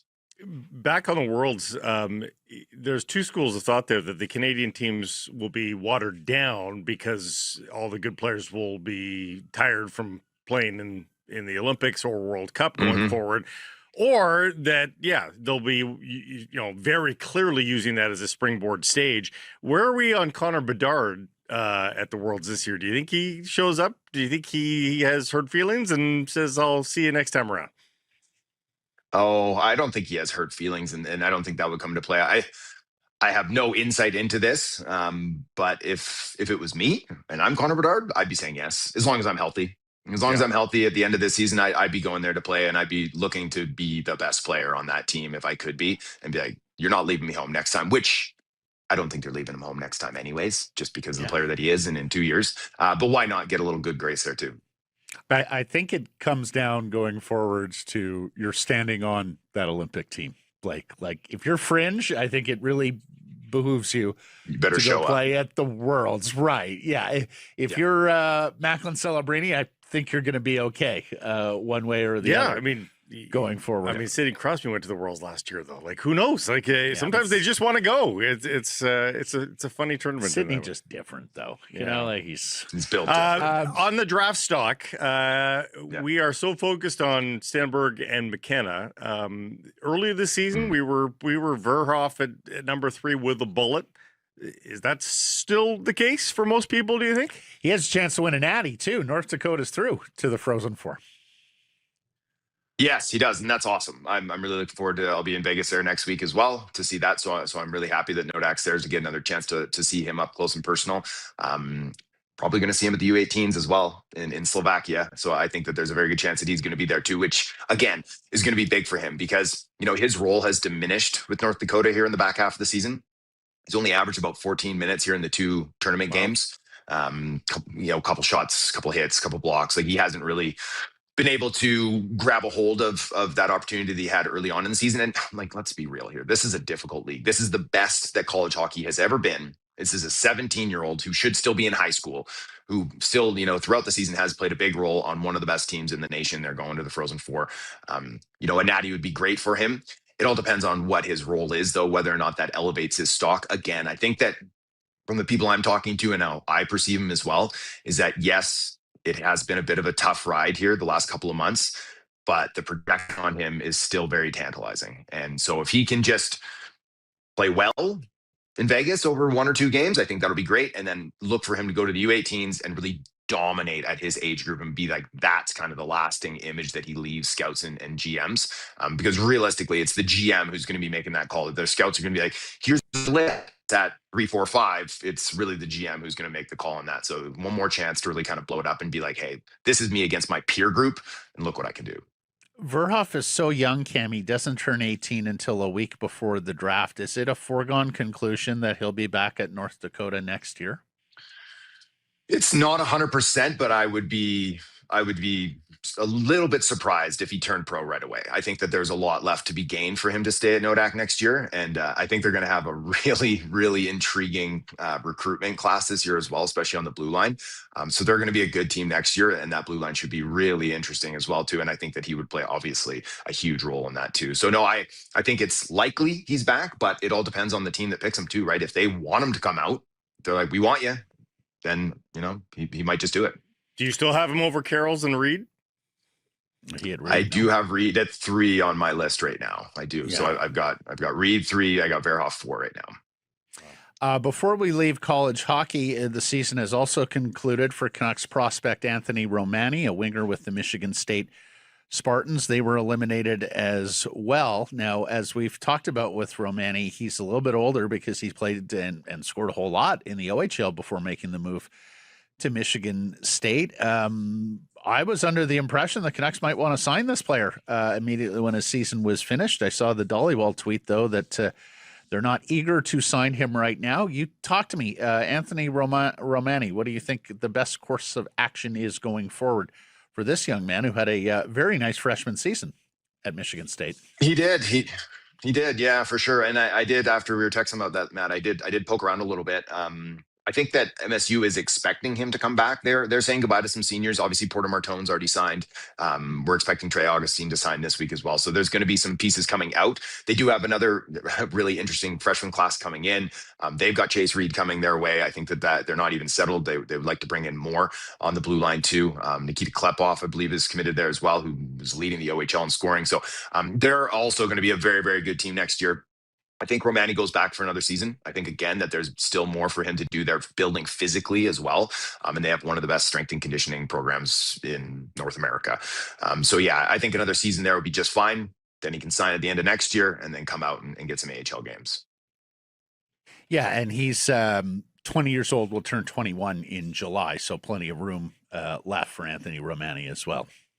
Further down the list, do you see the Vancouver Canucks, making some headway there with another first-round pick and trying to disrupt a little bit here and grab something at the back end of that first round, early second round? Yeah, obviously, I mean, that next pick there, that Minnesota pick, it holds a lot of sway. I think it'll be really interesting. It can creep up closer to 20, low 20s rather than late 20s, because I do think that there is a bit of a cliff there kind of at that zone, 22, 23. But there are still interesting players there. I wanted to talk a little bit about Alexander Command, so the Swedish center. He's young for this class. I think he's a June birth date as well. 6'1", left shot center. Top producer in the J20 this year for U18 scores. Had a cup of coffee in the SHL as well. Super competitive player. Great one-on-one battles. Going into corners, going into puck battles. He often comes out of it with possession. Has a good shot. Has good vision. I like him for kind of a third line projection if the feet can get going. So we rate on a 9-point scale at EP for tool grades. And right now, I'd probably give him about a 4.5 for skating, which NHL average we call a 5. So it's below NHL average, maybe even a 4 at this point. So he definitely has to quicken up the boots to be a player. But that's someone I think the Canucks would take a long look at if they're picking in kind of that later 20s zone. We're looking at 26, 28, something like that. He could be an interesting one.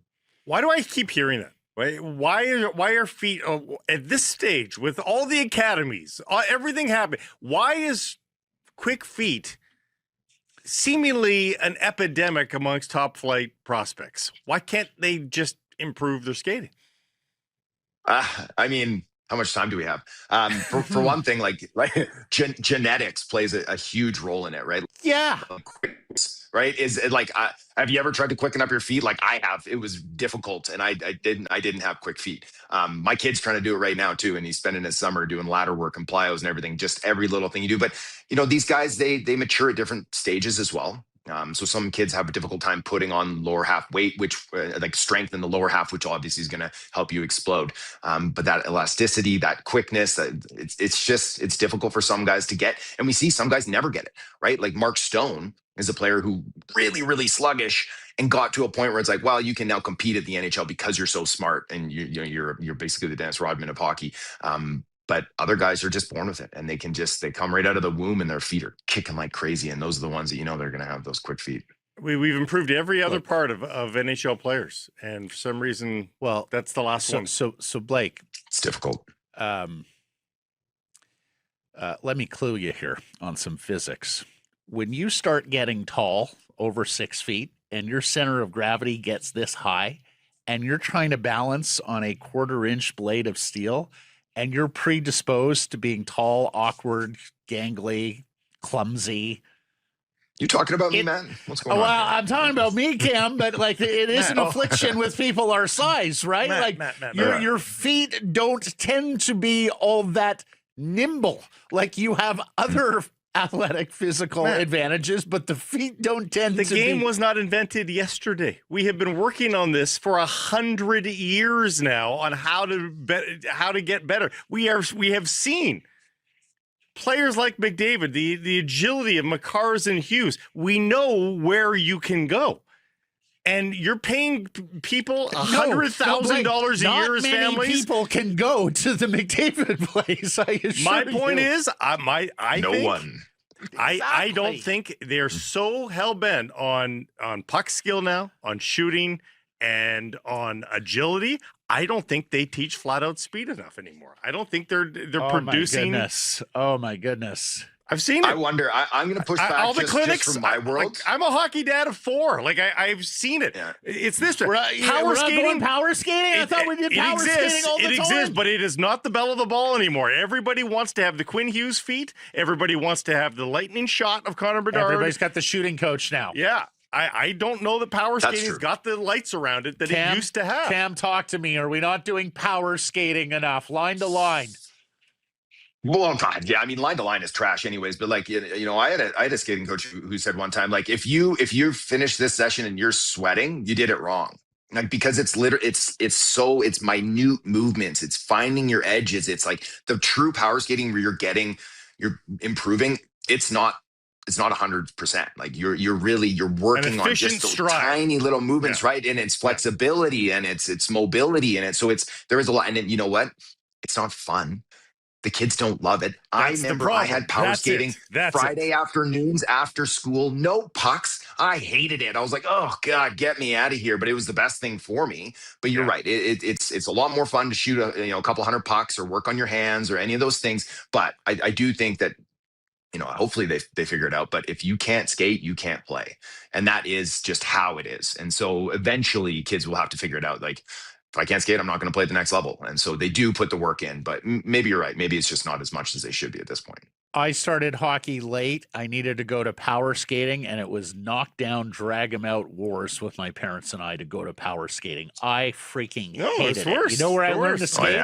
On the backyard rink where there were games going on. Just pick up shinny games. And that improves your edge work. Absolutely. Yes, especially in a small quarters not of your back. flat out speed. Absolutely. Yeah.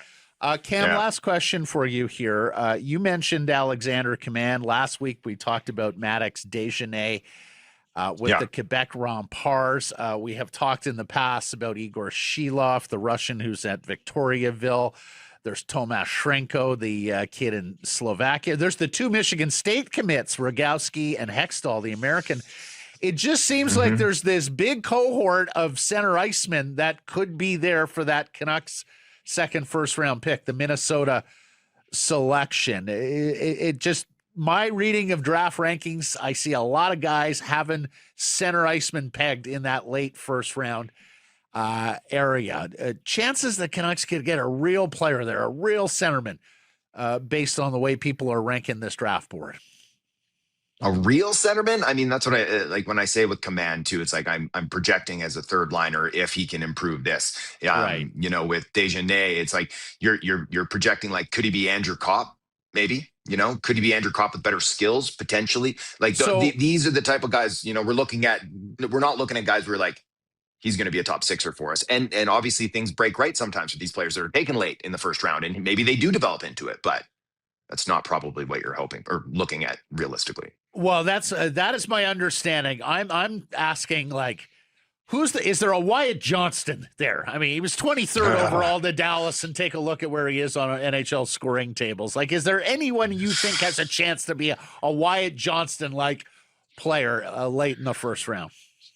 Gosh, as I look at the board here, it's like, like Wyatt Cullen, Wyatt, maybe that's why I'm thinking of, like, he hasn't done a lot, but it's like I'm waiting to see a couple games out of him where I'll be like, hell, I'll put him top 15. I'll put him at 15, 16, because he's got skill. That's this class. I was talking about it last night to some guys. It's a unique class. This one's given me more troubles than I feel like most classes in recent years, finding homes for these guys. Nikita Klepoff, he's an interesting one, but if you're looking for that, I don't know. I don't know if like Elton Hermanson maybe has loads and loads of skill. He's a bit soft, but like super high skill player. Like maybe that's the guy. Maybe he's the one who all of a sudden you're like, how did he fall to 25? Because he's one of these guys that has top 6 or bust skill. So if it breaks, maybe you got yourself down at somebody who's going, 30, 35 or something like that. All right. Well, we'll continue to talk draft as we march towards June, and the Canucks looking at, potentially the biggest draft haul in their history, right? If they do actually make 2 first-round picks, 2 second-round picks. We haven't seen them do that in the past. Enjoy sunny Denver. We're very jealous, and we look forward to next week already. Thanks, fellas. Talk soon. Sick Harrison Price from the historic Wall Center. And the Pacific Toyota Dealer Studio, built by Arbor Lee. Big game downtown. Make Sheraton Vancouver Wall Center your home base for game night and beyond. Walk to the action. Sleep like a champ. Plan your stay at wallcenter.com. Oh, I was very pleased to see this. We said Friday. It was pretty much must-win territory for the Vancouver Golden Knights, and they delivered with a 3-2 victory in Toronto. The victory inches Vancouver closer to a playoff spot in the PWHL. Now 6 back instead of 7 points back, and it bumps the Scepters from a playoff spot. Golden Knights still have 3 teams to jump, but they're now tied on points with New York, which is an improvement from where they were. And they scored some goals. Hannah Miller, Izzy Daniel, Manon McMahon are the goal scorers. Sarah Nurse and Daniel with 2-point nights. Needed that. They're into Montreal Wednesday and then Minnesota Saturday. They are halfway through this 4-game road trip. Just 7 games left in the PWHL season, or inaugural PWHL season for the Golden Knights. So, yes, need to do some winning quickly here. Yeah, but steps in the right direction and to get it on the road as well. Yep. It's that's against promising. a direct competitor, right? This is one of the teams you got to jump. So, well done, GoldenEye. Canada fights back from 2 goals down to draw Iceland 2-2 at BMO Field Saturday. Jonathan David scores both goals to extend his lead as Canada's all-time leading goal scorer. But the bigger news is a red card handed to winger Tajon Buchanan. We'll get to this in a second. Aldergrove's Joel Waterman, Burnaby's Nico Segur started on that back line, while Whitecap Ralph Priso made his official senior international debut, coming in as a sub in defensive midfield. And to me, that's actually the bigger story, not Priso, but the back line is the big story here. And like the 2 goals that Iceland scored are the immediate and direct results of poor defensive play on the back line. And it underscores how bad it is when the top 4 defenders are not around. This is the top 4 center backs you're talking about? Yeah. They have had a rash of injuries at that position. Those are the 5-6 guys on the depth chart that started this game. So, Kamal Miller and Joel Waterman. Right. So, when fully healthy, the starters would be Derek Cornelius and Moise Bombito. Derek Cornelius, the former Whitecap, who is just back from injury and is sort of being phased out, frozen out by Rangers in the Scottish League. Bombito. DeFugerola is still hurt. Yep. And Alfie Jones is... And Alfie Jones, who is a newcomer who we barely even saw with the Canadian men's national team before he got hurt. Yeah. So all of those guys were unavailable. Kamal Miller teed out one up. Can I ask? Priso has been so good at center back for the Whitecaps, and yet he's brought on as a defensive midfield. Why wouldn't he? He effectively became a center back late in the game as well, as they reformed down to 10 men. But I think it's going to be interesting to see what they do tomorrow. It'll be very interesting. Yeah, they got Tunisia tomorrow. TSN's Matthew Shinetti reporting that Jesse Marsh plans to start Ishmael Kone, and that Priso may start as well. Yeah. So that would be a wonderful feather in the cap of the Whitecap midfielder turned center back. He also says that Canada Soccer is prepping an appeal if Tajon Buchanan is suspended 3 games. And I can understand going to bat for your player and trying to get the suspension reduced. What I would have more trouble understanding is on what grounds. It was just a stupid play from Buchanan. No ifs, ands, or buts. He throws his left elbow into an Iceland player as they're both tracking a ball by the sidelines. It is a benign play. The ball is drifting out of touch. You had already buffered him from making a play on the ball, and for some reason that escapes, you decide you are going to, I think maybe he was trying to shoulder bump him, but when you make a deliberate and quick motion to initiate contact with the player with your elbow up and high, Blake, and it hits him, to me, there's no disputing that. That's a dangerous play. It's an unnecessary play. It's a mindless play. It is fully deserving of a red card, if not a suspension as well. Yeah, I think they are doing exactly what you said. They're probably just trying to get that down to a one-gamer and make sure that he can play in all the tune-up matches for the World Cup in June, ideally. But yeah, there's not a lot of excuses to be made. This reminds me of the Gold Cup red card for Jacob Schaffelberg. And they're 2 tall players, but you got to be in control of your body. And it doesn't matter that your elbow lines up with the other person's head. And to me, one of the effects of playing in CONCACAF, but like is that it's not accidental in the least. Like the elbow to the head is accidental, but the contact is not accidental. Okay. But this is maybe one of the byproducts of playing in CONCACAF, where so often games are reduced to rugby, and then when you leave the conference, where the rest of the world just plays soccer, you still are in CONCACAF mode, where elbows to the head are the regular and often not called. I mean, we saw the way that the what's it called? There was the South American tournament we were invited to. Losing my mind here. Copa America was called. I mean, it was a bloodbath, and when you're used to playing in those sorts of climes and used to playing very physical games versus the U.S. and Mexico, but the rest of the world plays the beautiful game.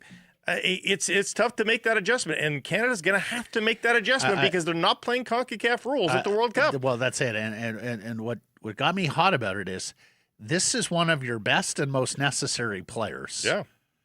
With something that is way beyond the pale, and now threatens his involvement going forward when every tune-up matters, and when particularly you're trying to get your best 11 on the pitch at some point in one of these friendlies to get them as much experience possible playing together.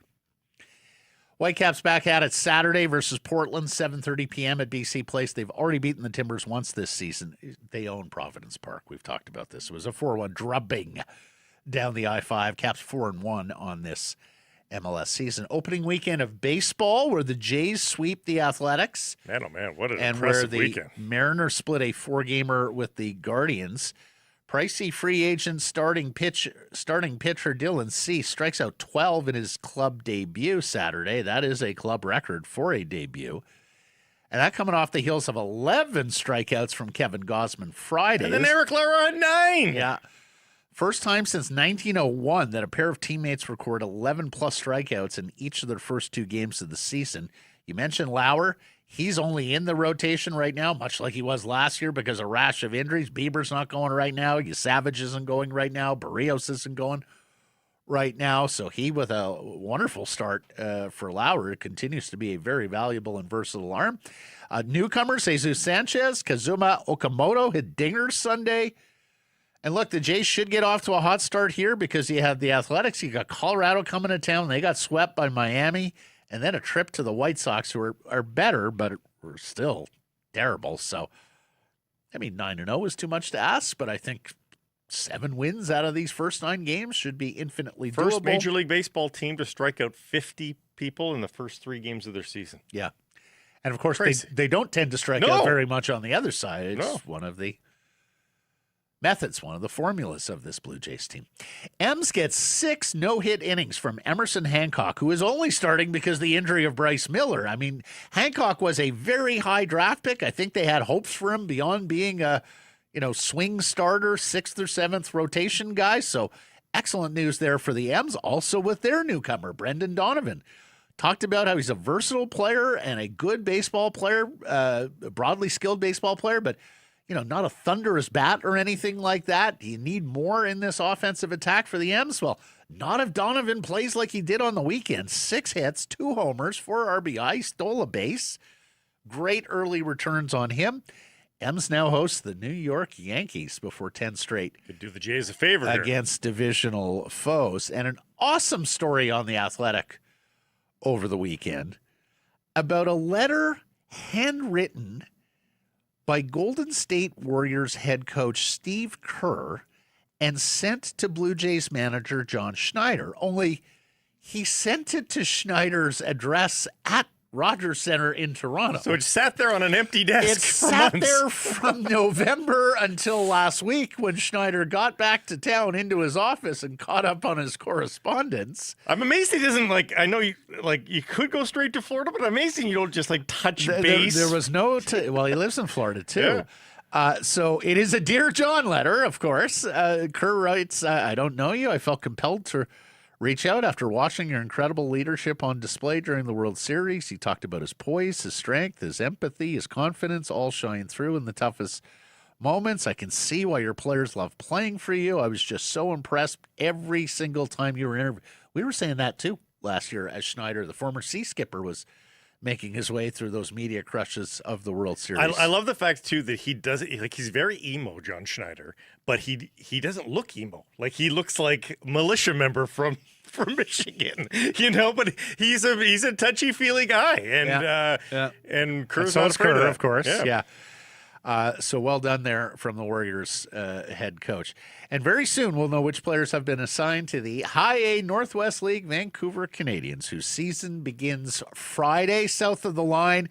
The home opener at the Nat, celebrating 75 years of Nat Bailey Stadium this year, goes a week from tomorrow. That's Tuesday, a week from tomorrow. 7 p.m. versus Eugene. Get your tickets, 604-872-5232 or CanadiansBaseball.com. Looking forward to getting back to the Nat and seeing everything they've got.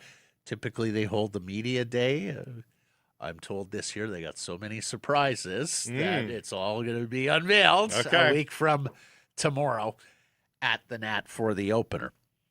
There was a great story on the golf course this weekend where former U.S. champion Gary Woodland, who 2.5 years ago had a tumor the size of a baseball removed from his brain. Yeah, brain surgery. And he has more recently talked about how that tumor was pressing up against the areas of the brain that control anxiety and some other negative emotions, and that it has now manifested into PTSD. So, speaking of emo and a touchy-feely story, he not only wins the Houston Open, he wins it comfortably. He demolished what a display of golf. His tee shots with driver. Blake, I caught him right at the end of the round. That's what a guy looks like when there is 100% confidence in the driver's swing.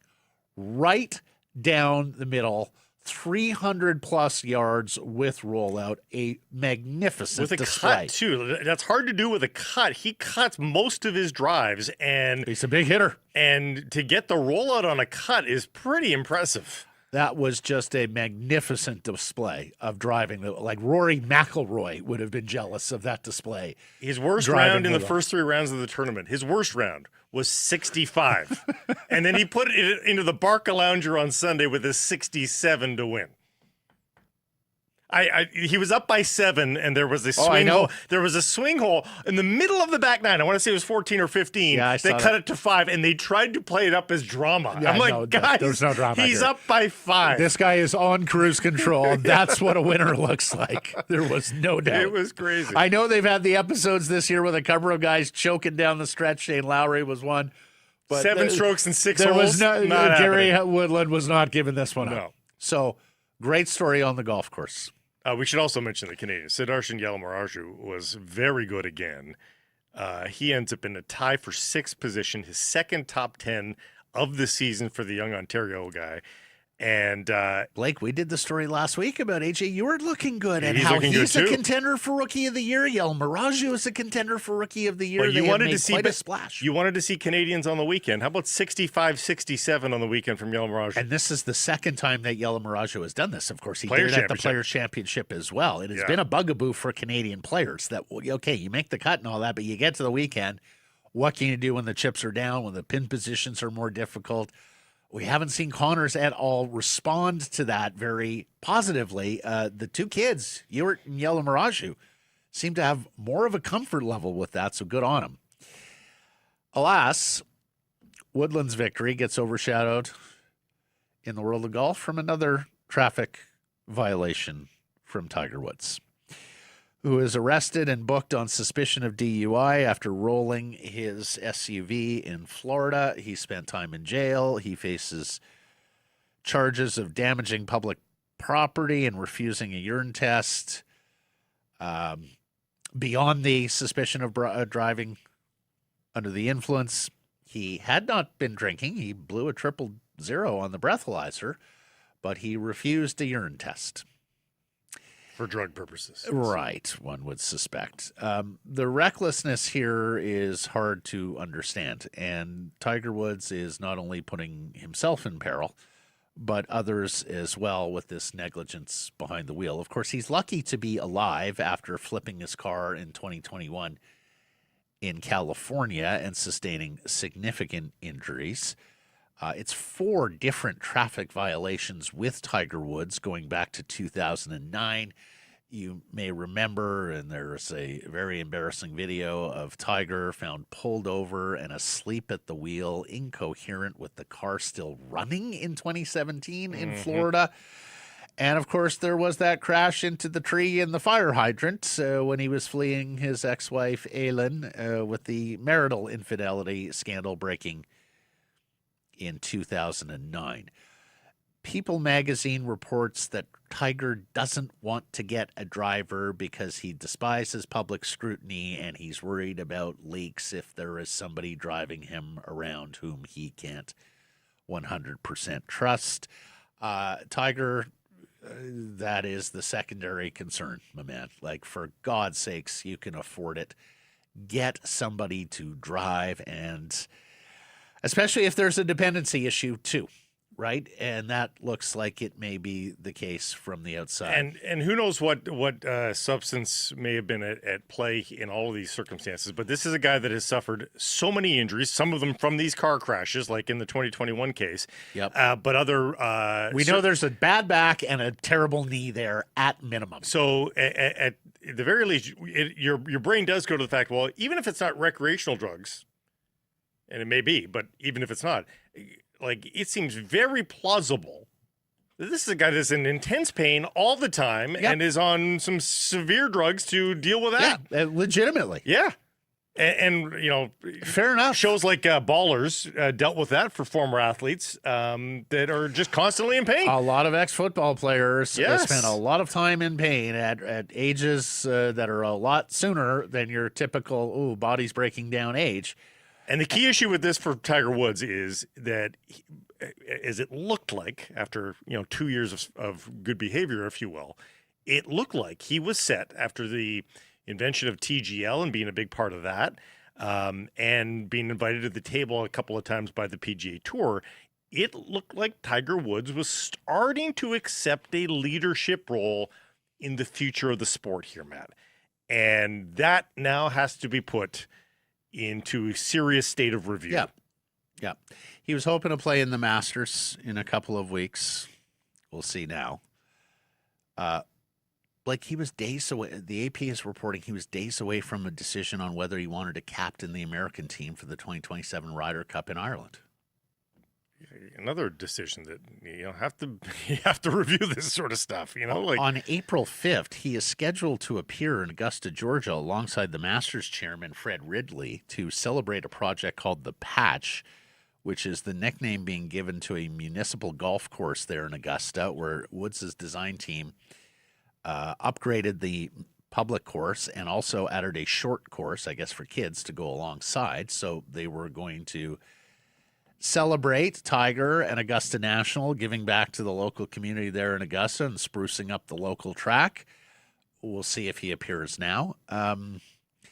And of course, he's also a central figure on this committee that the new tour CEO, Brian Rowlap, has, as you mentioned, has put together to reshape the PGA Tour. And at various points, he's been involved in LIV and the negotiations with LIV consolidation and the tour. So, Team Tiger isn't talking yet, nor is the PGA Tour, nor Augusta. We'll see where that goes. Results of the poll question from Friday. We asked you, should Zeev Buium wear an A for the Canucks? Yes, next season. There were quite a bit of issues last week with Twitter polls, but the results as they were, very even. 51% of you said yes. 49% of you said no. Pucker Glenn, not yet. Feels like a few steps too far ahead for the fella. Also, I'm sure his agent would love that going into negotiations. I'm not sure wearing a letter has been used in the past, but these agents are pretty good. Maybe they would. Nasmo says no. Get the kids some real leaders and role models. Strip that A off number 40 now. And yeah, look, I can understand where so many of you are on Canucks leadership going forward. Canucks Singh says, yeah, take it off Elias's jersey. We saw a fair bit of that. Errors and omissions from yesterday's program, or Friday's program and beyond. Jeff Merrick misspoke. He had Braden Coots with Prince George, not Prince Albert, in the Western Hockey League. It's the PA Raiders playing the Red Deer Rebels in the first round. Prince George is playing Spokane. And Coots off to a great start in that Yes. series. Thanks for joining us, everybody. Appreciate you spending some time connecting with the program. Please do subscribe to all our assorted channels, YouTube, and wherever you get your podcasts. Follow on social, X, Insta, Facebook, TikTok, YouTube, Blue Sky. We are live, many of those platforms, noon Pacific time weekdays. And, of course, please do support the community sponsors you hear us talking about. Keep it local.